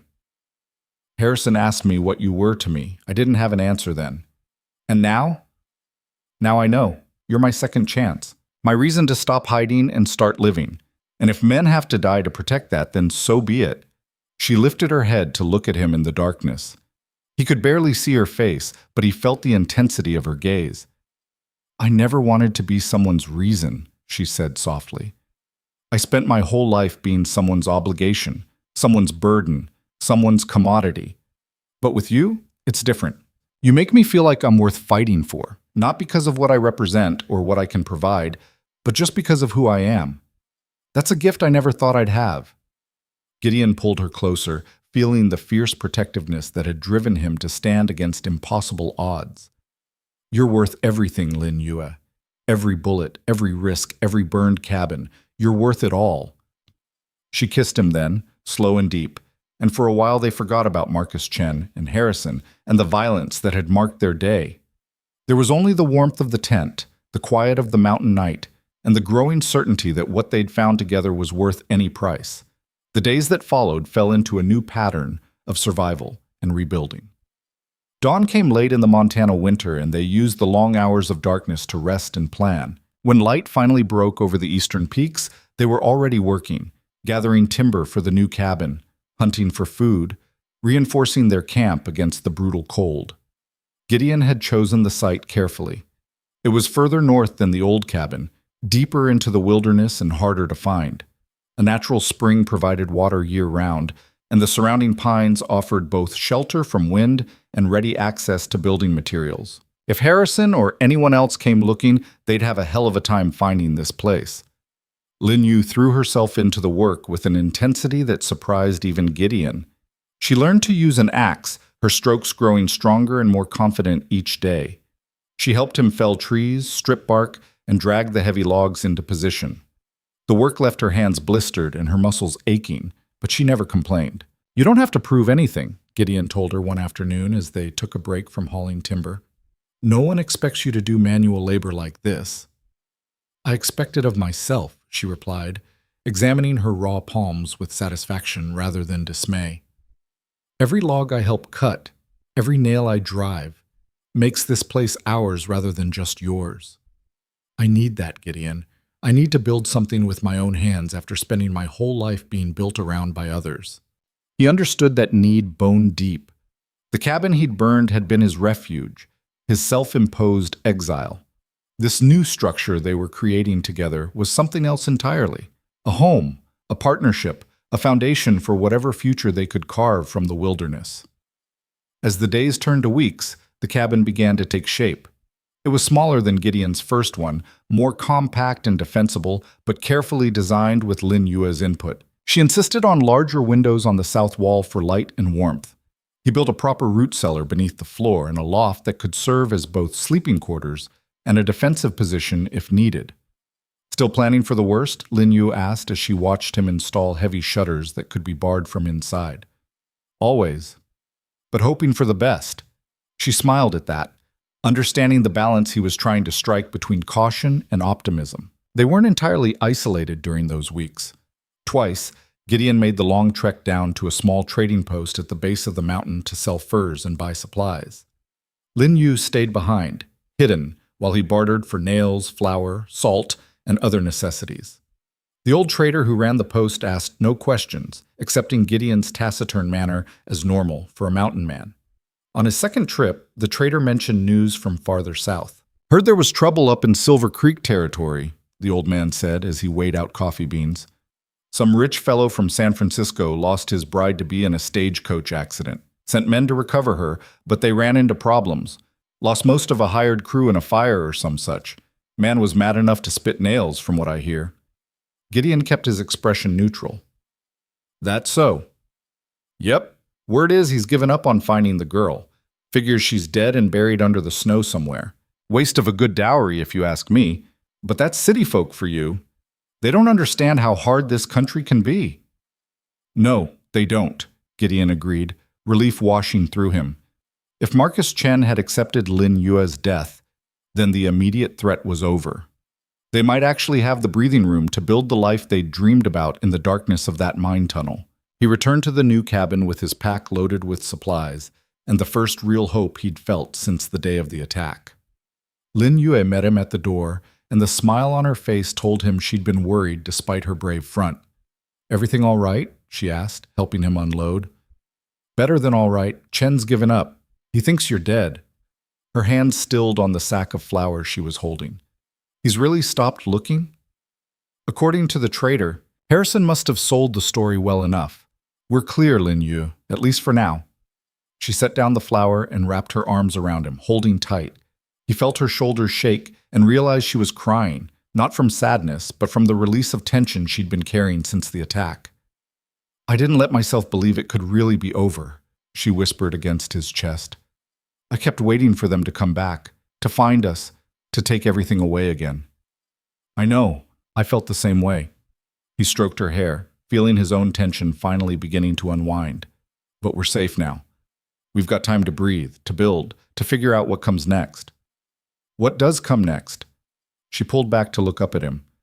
"We can't hide forever, Gideon. Eventually, we'll need to interact with the world again. Buy land properly, maybe. Get married legally. Build a real life, not just survival." Is that what you want? To get married? Is that a proposal?"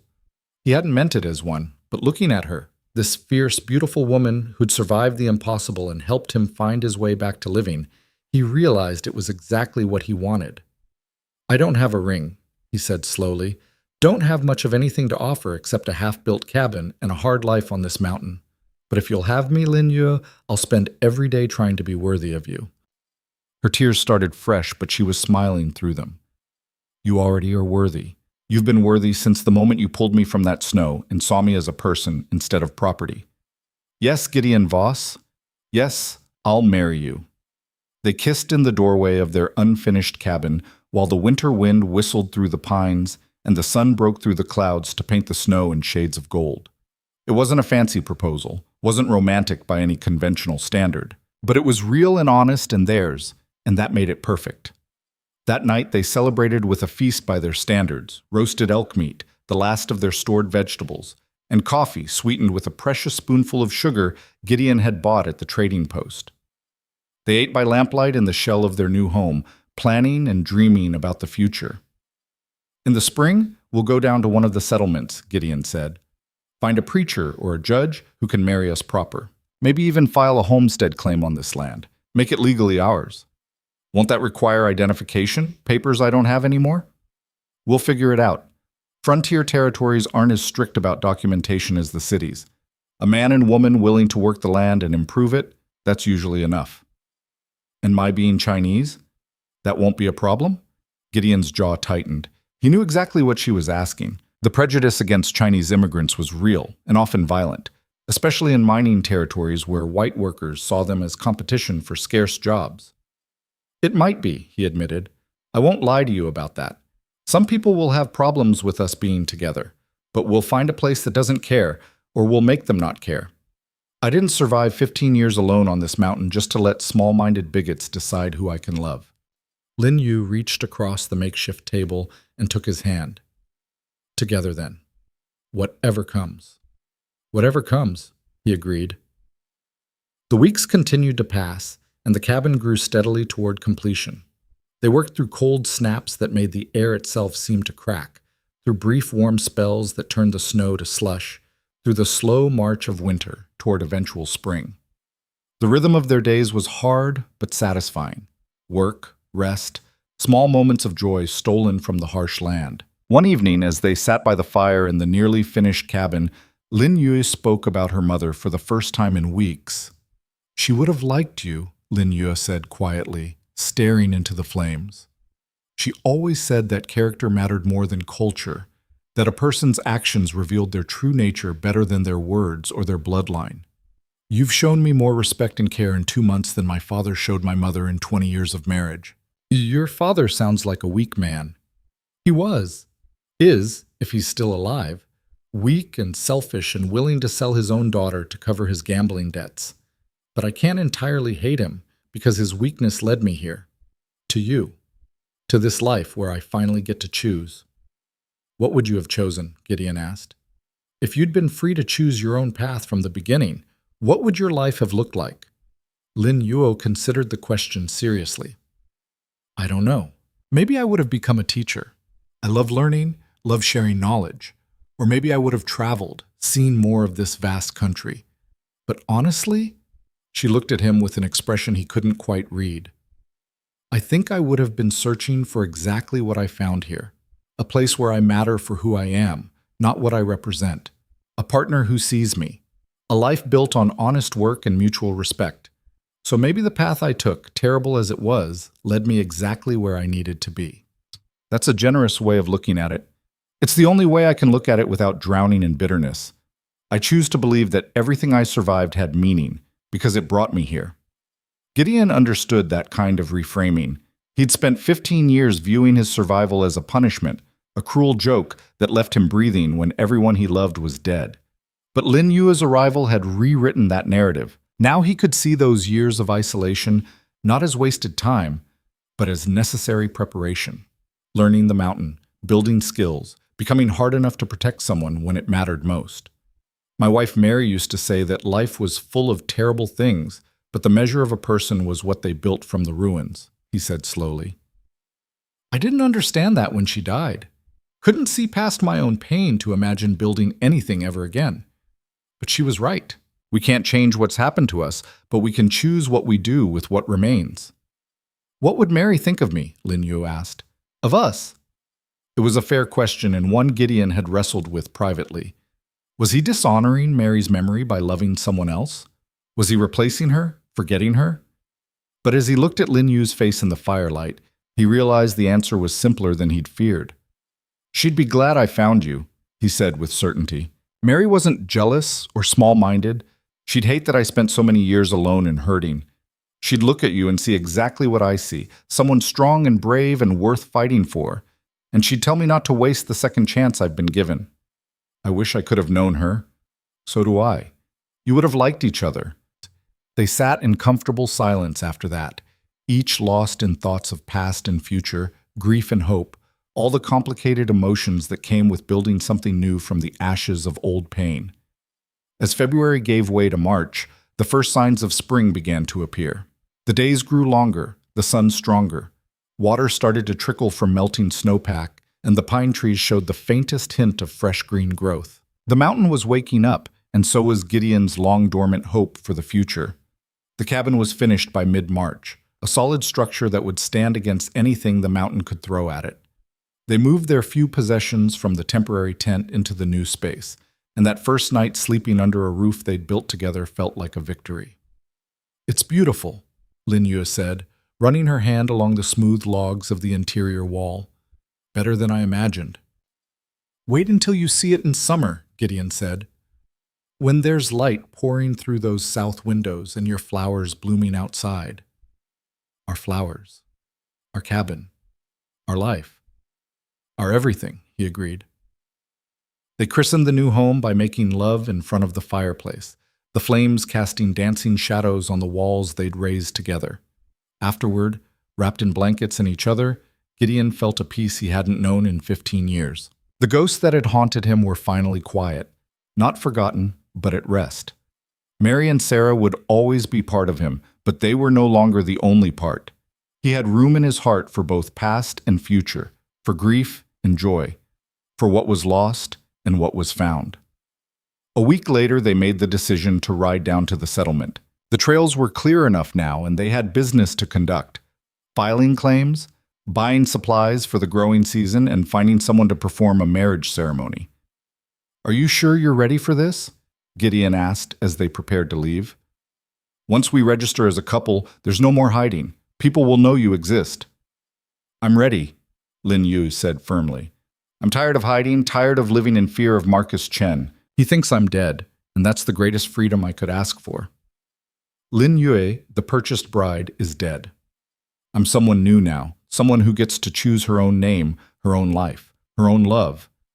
And I choose you." They set out on a bright morning, riding double on the horse Gideon had bought from the trading post. The journey down the mountain took most of the day, but neither of them minded. The world was coming alive around them, and the future stretched ahead full of possibility. The settlement of Pine Ridge was small but growing, a cluster of buildings that served miners, ranchers, and homesteaders scattered across the territory. It wasn't much to look at: a general store, a boarding house, a saloon, a land office, and a small church. But it represented civilization and the chance to make their union official. Gideon handled the land claim first, filing papers that established their homestead rights to the section of mountain where they'd built the cabin. The clerk barely glanced at Lin Yu, more interested in his paperwork than in questioning a mixed couple's right to claim land. The preacher was another matter. He was an older man with kind eyes and weathered hands, and when Gideon explained what they wanted, he studied them both carefully. "You understand this won't be easy," he said quietly. "People in these parts aren't always accepting of marriages between different races. You'll face prejudice, maybe worse." "We know," Gideon replied. "We've already faced worse and survived it. We're not asking for easy. We're just asking to be legally married." The preacher looked at Lin Yue. "And you, young lady? This is what you truly want. You're not being coerced." Lin Yue met his gaze steadily. "I was coerced once, sold like property to a man I didn't know. This man beside me rescued me from that fate and gave me back my freedom. Now I choose freely to bind my life to his. That's the difference, Reverend. Choice versus force. Love versus transaction. Can you marry us or not?" The preacher smiled slowly. "I can, and I will. Any union built on that kind of foundation deserves blessing, regardless of what closed-minded people might think." They were married that afternoon in the small church, with the preacher's wife and the store clerk as witnesses. It was a simple ceremony, no fancy dress or elaborate celebration. Lin Yu wore a plain cotton dress they'd bought at the general store. Gideon wore his cleanest shirt and had even trimmed his beard for the occasion. But when the preacher pronounced them husband and wife, and Gideon kissed his bride in the fading afternoon light, it felt more real and right than anything either of them had experienced before. They were legally bound now, partners recognized by law and custom, no longer just two survivors clinging to each other in the wilderness, but a family, a unit, a promise made permanent. That night, they stayed at the boarding house, their first time sleeping in a real bed since the cabin burned. Lin Yue curled against Gideon's side, her hand resting over his heart. "Mrs. Voss," she said, testing the name. "Lin Yue Voss. It sounds strange, foreign and familiar at the same time." "You can keep your own name if you prefer." "No, I want this. Want to share everything with you, including a name." The old Lin Yue died in that stagecoach crash. This new person, this woman who learned to shoot and build and fight, she gets a new name for her new life. Gideon tightened his arm around her. "Then welcome to your new life, Mrs. Voss." "Welcome to yours, Mr. Voss." They left Pine Ridge the next morning, their saddlebags full of supplies and their future secured by paperwork and promises. The ride back up the mountain felt different now. They weren't returning to a hiding place, but to a home, a legitimate homestead that was legally and morally theirs. As they crested the final ridge and the cabin came into view, nestled among the pines with smoke rising from its chimney, Gideon felt something he hadn't experienced in 15 years. He felt complete. Spring transformed the mountain in ways that took Lin Yue's breath away. The snow that had dominated every view for months melted into rushing streams that cascaded down rocky slopes, filling the air with the constant music of moving water. Wildflowers appeared seemingly overnight: purple lupines, yellow avalanche lilies, white columbines that nodded in the breeze. The pines shed their heavy mantles of snow and stood tall and green against skies so blue they hurt to look at. Lin Yu spent her days creating the garden she'd dreamed about during those long winter nights. Gideon helped her clear a plot on the south side of the cabin where the sun lingered longest, and together they broke the hard earth and worked in what little composted material they'd saved. She planted vegetables first, practical crops like potatoes, beans, and squash that would help them survive the next winter. But she also planted flowers, seeds she'd bought at the general store with a portion of their precious money. Impractical, she said, as she patted soil over marigold seeds, but necessary. My mother taught me that beauty feeds the soul as surely as bread feeds the body. Gideon, repairing the fence line nearby, smiled at her words. Then plant all the flowers you want. We've got room for both beauty and practicality here. The days settled into a rhythm that felt almost peaceful. They woke with the sun, worked the land, hunted and fished to supplement their stores. In the evenings, they sat on the porch Gideon had built, watching the light fade from the western peaks while they talked about everything and nothing. Lin Yue was teaching herself to read and write English better, using an old Bible the preacher had given them and a tattered copy of Shakespeare's sonnets she'd found at the trading post. Gideon was teaching her to track game, to read weather patterns, to understand the subtle language of the mountain. They were building a life, and for the first time since the stagecoach crash, Lin Yue allowed herself to believe it might actually last. But the past, she was learning, had a way of refusing to stay buried. It was late May when the first hint of trouble appeared. Gideon had ridden down to the trading post for supplies, leaving Lin Yue alone at the cabin for the first time since the attack. She wasn't worried.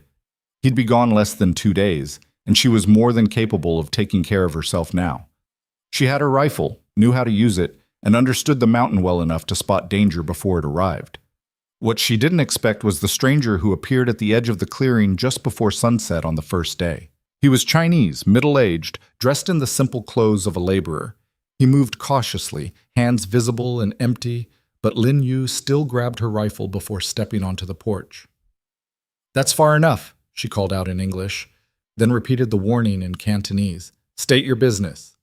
The man stopped, relief washing over his face at hearing his native language. "Please, miss, I mean no harm. I'm looking for someone." A woman who was supposed to arrive at Silver Creek last winter but never made it. Lin Yu's blood went cold. "I don't know what you're talking about." Her name was Lin Yue. She was traveling from San Francisco to marry Marcus Chen. The man took a tentative step forward. "I'm Chen Wei, her father." The rifle nearly slipped from Lin Yue's hands. Her father. Here. After everything that had happened, after months of building a new life, her past had walked right up to her door. "I'm not who you're looking for," she said, fighting to keep her voice steady. "You're mistaken." "Please." Chen Wei's voice broke. "I've been searching for months. The stagecoach crashed, they said. Everyone died. But I couldn't accept it. I hired a guide, spent everything I had left to search this territory. And yesterday in Pine Ridge, I heard about a Chinese woman living up on the mountain with a white man. Married to him, they said. I had to know. Had to see if maybe, somehow, you survived." Lin Yu stood frozen, torn between the daughter she'd been and the woman she'd become. Part of her wanted to slam the door, to deny everything, to protect the life she'd built. But another part, the part that still remembered being a little girl holding her mother's hand, that remembered her father before gambling had destroyed him, that part couldn't turn him away without at least hearing what he had to say. "Why?" she asked quietly, still in Cantonese. "Why come looking for me now? You sold me, father, traded me like property to cover your debts. What could you possibly have to say to me?" Chen Wei's face crumpled. I know what I did, and I've lived with the shame of it every day since. When I heard about the crash, about all those deaths, I thought I'd killed you, that my weakness, my cowardice had sent you to your grave. I couldn't bear it. So I came looking, hoping against hope that you might have survived, that I might have one chance to tell you how sorry I am. Sorry doesn't undo what you did.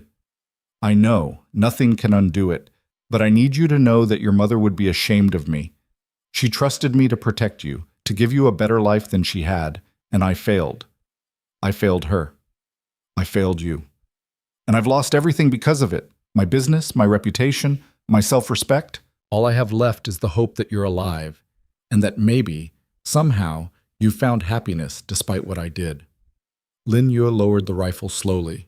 She studied her father's face, seeing the weight of months of guilt and grief carved into lines that hadn't been there before. He looked older, broken, nothing like the proud merchant she remembered from her childhood. "I survived," she said finally.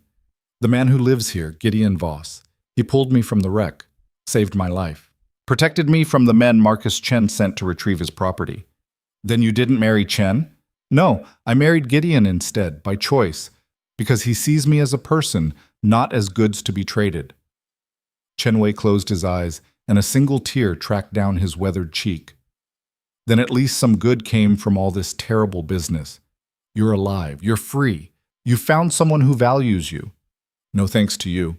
No, no thanks to me." He opened his eyes and looked at her directly. "I don't expect forgiveness, daughter. I don't deserve it. But I needed to see you one more time, to know that you survived, to tell you that your mother would be proud of the woman you've become, even if I have no right to be." Lin Yue felt something crack inside her chest, not quite forgiveness, but perhaps the beginning of understanding. Her father had made terrible choices, choices that had nearly cost her everything. But he was still her father, still the man who'd held her when she was small, who'd taught her to write her name, who'd grieved beside her when her mother died. "There's stew on the stove," she heard herself say. "You can eat before you go." Chen Wei's eyes widened. "You don't have to. I know I don't have to, but my husband will be back tomorrow, and he'll ask questions about the tracks he'll find. Better that I can tell him I fed you and sent you on your way than that I turned away my own father without so much as a meal." They ate in awkward silence at first, the years and betrayals between them like a wall. But gradually, tentatively, they began to talk.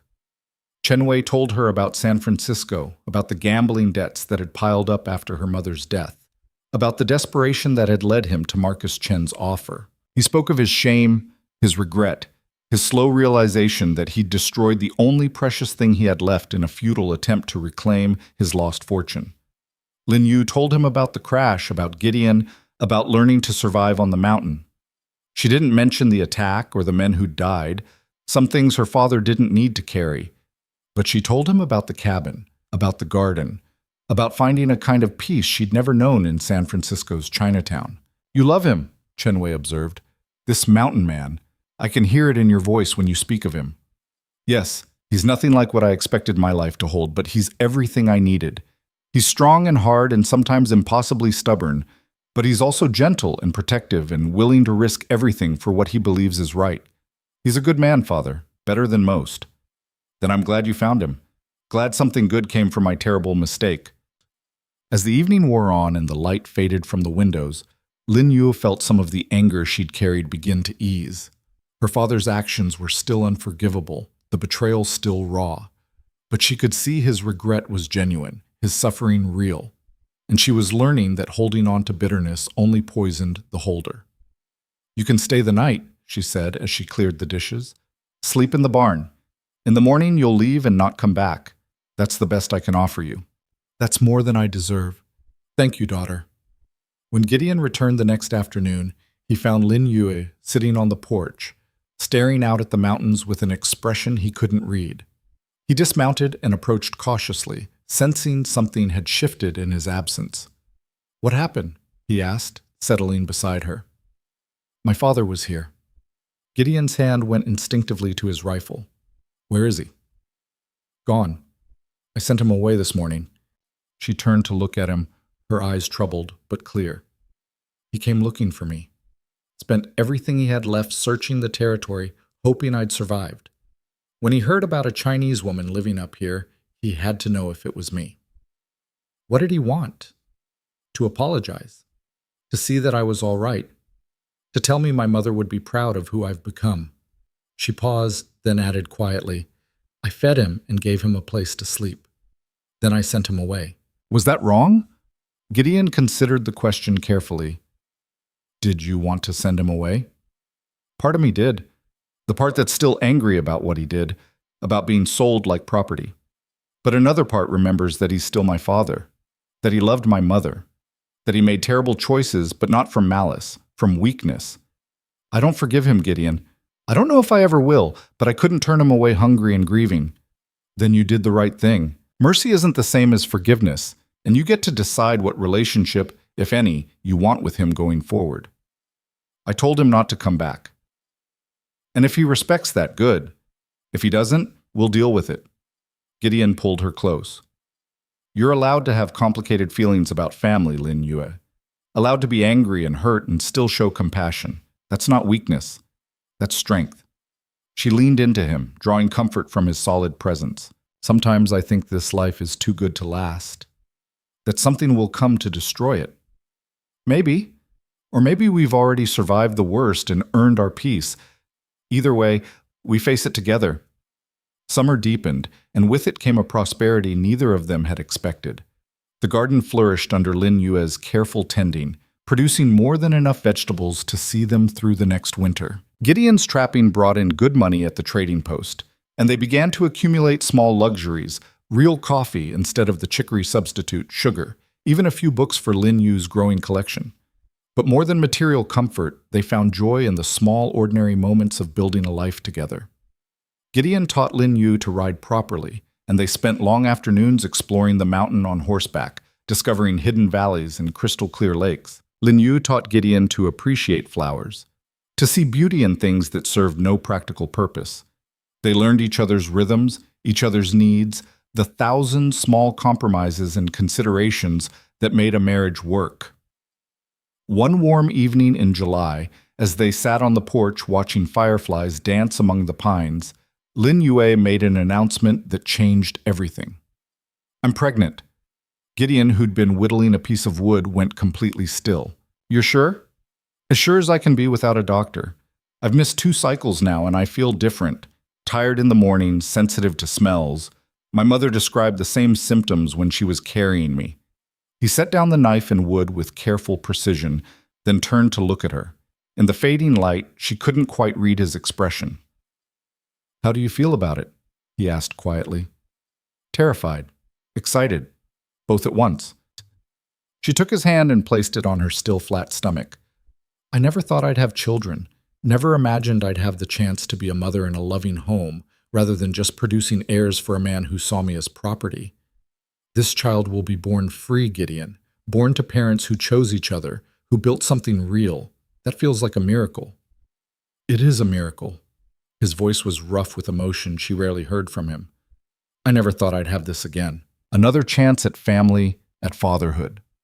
After Mary and Sarah died, I was convinced that part of my life was over, that I didn't deserve another chance after failing to protect them. You didn't fail them. You did everything you could. Sometimes death comes regardless of how hard we fight. I know that in my head, but my heart took a long time to believe it. He moved his hand gently across her stomach, and she saw tears glinting in his eyes. This child will know safety, will know love, will never doubt that both parents wanted them, and will move heaven and earth to protect them. I promise you that, Lin Yu. I promise our baby that. She kissed him then, soft and deep, sealing the promise between them. The months that followed were filled with preparation and anticipation. Gideon built a cradle from smooth pine, sanding it until there wasn't a single rough edge that might scratch delicate skin. Lin Yu sewed tiny clothes from fabric she bought at the trading post. Her stitches careful and precise. They talked endlessly about names, about how they'd raise a child in the wilderness, about the challenges and joys ahead. In September, Gideon made a trip to Pine Ridge to find a midwife willing to come to the mountain when Lin Yu's time came. He found Mrs. Margaret Walsh, a sturdy Irish woman who'd delivered half the babies in the territory and wasn't intimidated by the prospect of a mountain birth. I've birthed babies in stranger places than this, she told Gideon as she surveyed the cabin. You've got clean water, a warm stove, and a sensible woman who knows her own mind. That's more than many can claim. When her time comes, send for me. I'll come. As Lin Yu's belly grew round with their child, Gideon found himself watching the trail more carefully, still half expecting trouble despite the months of peace. But the only visitor that fall was Chen Wei, who appeared one morning in early October with a small bundle wrapped in silk. Lin Yue, now heavily pregnant, met him at the property line with Gideon at her side. I told you not to come back, she said, but her tone held more resignation than anger. I know, and I'll leave immediately after.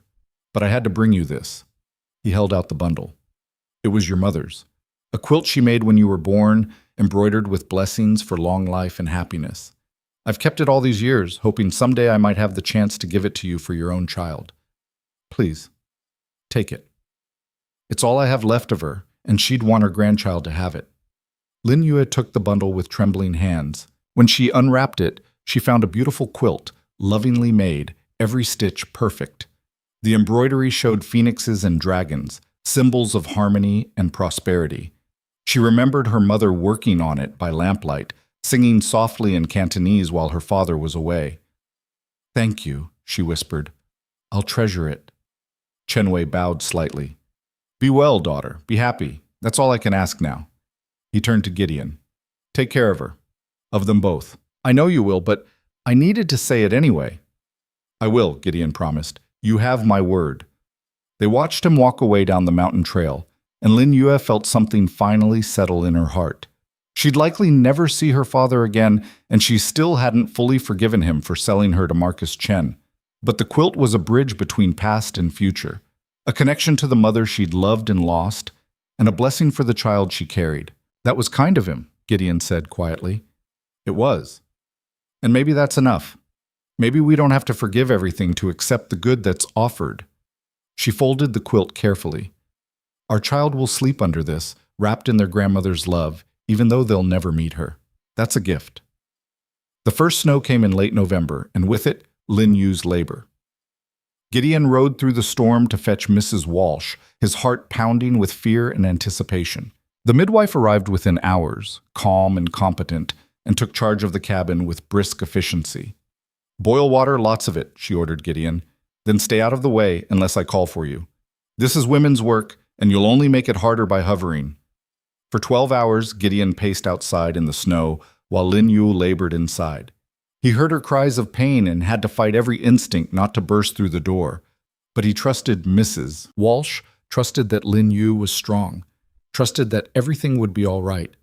When the baby's first cry finally pierced the night, Gideon's knees nearly buckled with relief. Mrs. Walsh opened the door, smiling broadly. You have a daughter, Mr. Voss, strong and healthy, with a good set of lungs. Your wife is tired but well. Come meet your child. Gideon entered the cabin to find Lin Yuis propped up in bed, exhausted but radiant, holding a tiny bundle wrapped in her mother's quilt. She looked up as he approached, tears streaming down her face. We have a daughter, she said softly.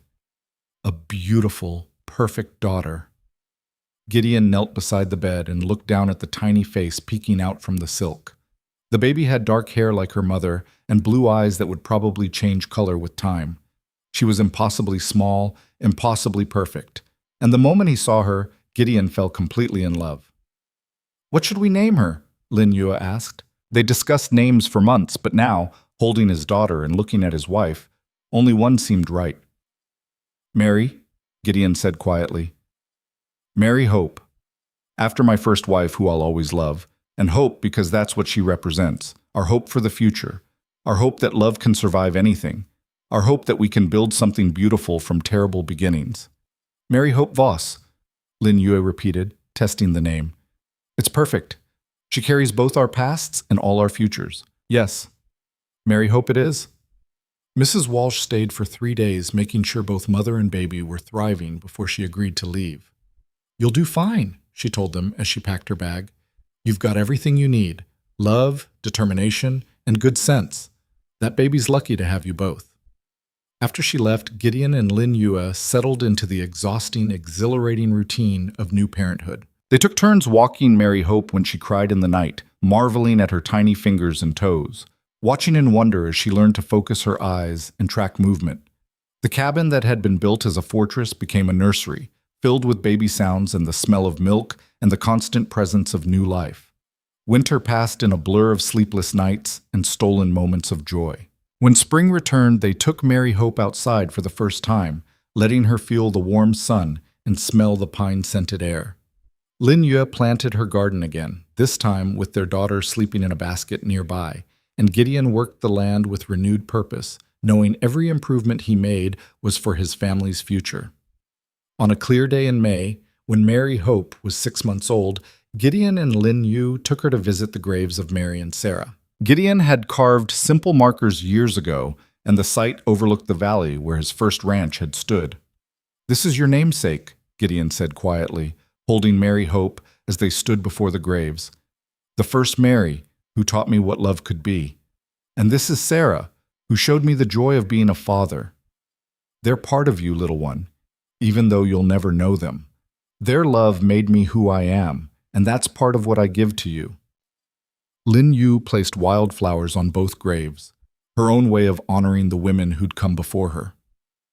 "Thank you," she whispered, "for loving him, for teaching him how to be the man who saved me, for making him strong enough to survive until I found him. Your love didn't end with your death. It carried forward and made all this possible." They stood together in the sunlight, 3 generations connected by love and loss and the stubborn determination to build something beautiful from grief. Mary Hope gurgled contentedly in her father's arms, unaware of the weight of history she carried, concerned only with the warmth of the sun and the sound of her parents' voices. As they walked back to the cabin that afternoon, Gideon felt the last of his ghosts finally settle into peace.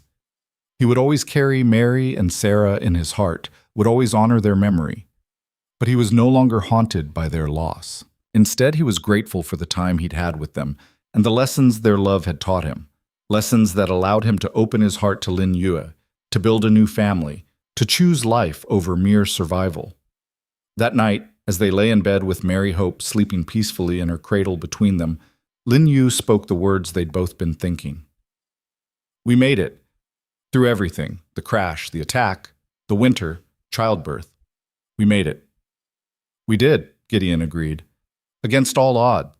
"Do you ever think about what might have happened if you'd left me in that snow? If you'd stayed hidden and alone on your mountain?" "Sometimes. But then I look at you, at Mary Hope, at this life we've built, and I can't imagine making any other choice. You were worth risking everything for, Lin Yue. You still are." "We were both running from death when we found each other," she said softly. "Me, literally, in that stagecoach headed toward a living death of forced marriage. You metaphorically hiding from a world that had taken too much from you. But somehow we didn't just survive. We found a way to truly live. That's what love does. It takes broken pieces and makes them whole again. Different than before, maybe. Changed, but whole." The years that followed brought both challenges and joys, as all lives do. The homestead prospered and they expanded the cabin, adding rooms as their family grew. Mary Hope was joined by a brother 2 years later, Thomas, named after Gideon's father, and then another daughter, Grace, who had her mother's fierce spirit and her father's stubborn determination. The children grew up wild and free on the mountain, learning to ride and hunt and track from their father, learning to read and garden and appreciate beauty from their mother. They were taught both English and Cantonese, both frontier survival skills and Chinese traditions. They knew their grandmother's stories and their father's history, understood that they carried multiple heritages and that each one made them stronger. The territory changed around them. Pine Ridge grew from a settlement into a proper town. The railroad came through, bringing more people, more commerce, more connection to the wider world. Some of the prejudice Lin Yue had feared materialized.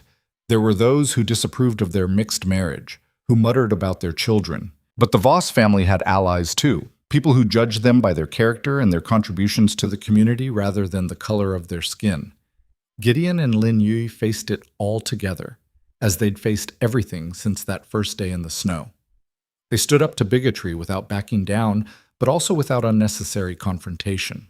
They raised their children to be proud of all they were, to never apologize for their existence, to meet hatred with dignity and prejudice with quiet confidence in their own worth. Marcus Chen never troubled them again. The rumors eventually filtered back that he'd died in San Francisco, his business empire crumbling under the weight of bad investments and worse judgment. Lin Yue felt nothing when she heard the news. Not relief, not satisfaction, not even residual fear. That chapter of her life was so completely closed that his death was merely a footnote in someone else's story. Chen Wei visited once more, 5 years after bringing the quilt. An old man now and clearly near the end of his own life. He met his grandchildren, held them awkwardly but with genuine affection, and told them stories of their grandmother. When he left that final time, he clasped Lin Yue's hands and said simply, "You are right to build a new life. Your mother would be so proud of who you've become." "I hope so," Lin Yue replied. "I try to honor her memory every day." "You do, more than you know." They never saw him again. Word came the following winter that he'd died peacefully in San Francisco, his debts finally paid, his conscience as clear as it was ever going to be. On their 10th anniversary, Gideon and Lin Yu stood on the porch of their expanded cabin, watching their children play in the meadow below. The garden was in full bloom, a riot of color that represented everything they'd built together: beauty and practicality, tradition and innovation, survival and joy, all growing side by side. "Did you ever imagine this?" Lin Yu asked, leaning into Gideon's embrace. "When you pulled me from that snow, did you have any idea where we'd end up?" "Not even close. I thought I was saving a life, maybe easing my conscience. I didn't know I was saving my own life in the process. We saved each other, I think. You gave me freedom and safety and love I never thought I'd have.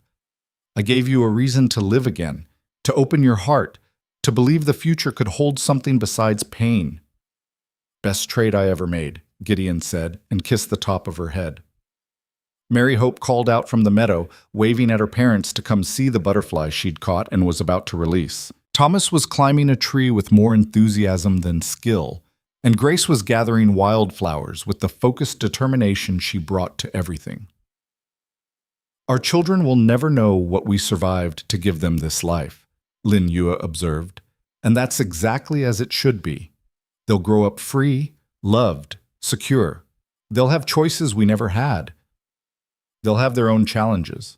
Life always brings those. But they'll also have the foundation we've given them: love, strength, respect, resilience. That's the real legacy. Not the land or the cabin or the material things, but the knowledge that they're loved and valued for exactly who they are." As the sun set behind the western peaks, painting the sky in shades of gold and crimson, Gideon and Lin Yue reflected on the improbable journey that had brought them to this moment. From a wrecked stagecoach in a blizzard to a thriving homestead filled with love and laughter, from two broken people running from their pasts to a family building a future together, it had been a transformation neither could have imagined. The mountain that had once been Gideon's prison had become their sanctuary. The wilderness that had tested them so brutally had also given them the space to heal and grow. And the love that had started as simple human kindness in the face of death had blossomed into something powerful enough to overcome every obstacle, every prejudice, every wound from the past. They had built a home in the harshest land, carved out joy from sorrow, created beauty from ashes. They had proven that love was stronger than fear, that choice was more powerful than destiny, that two people willing to fight for each other could overcome anything the world threw at them. As darkness fell and they called their children inside for supper, Gideon thought about the man he'd been 10 years ago, alone, hurting, convinced his life was effectively over. That man couldn't have imagined this warmth, this fullness, this deep satisfaction of a life well lived. But he'd taken a chance on a frozen woman in the snow, and that one choice had changed everything.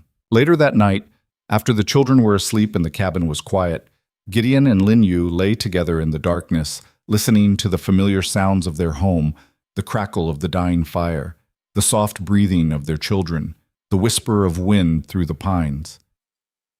"I love you," Lin Yu whispered. "I'll never stop being grateful that you found me that day." "I love you too, and I'm grateful you survived long enough for me to find you, grateful for every day since." "No regrets?" "Not a single one."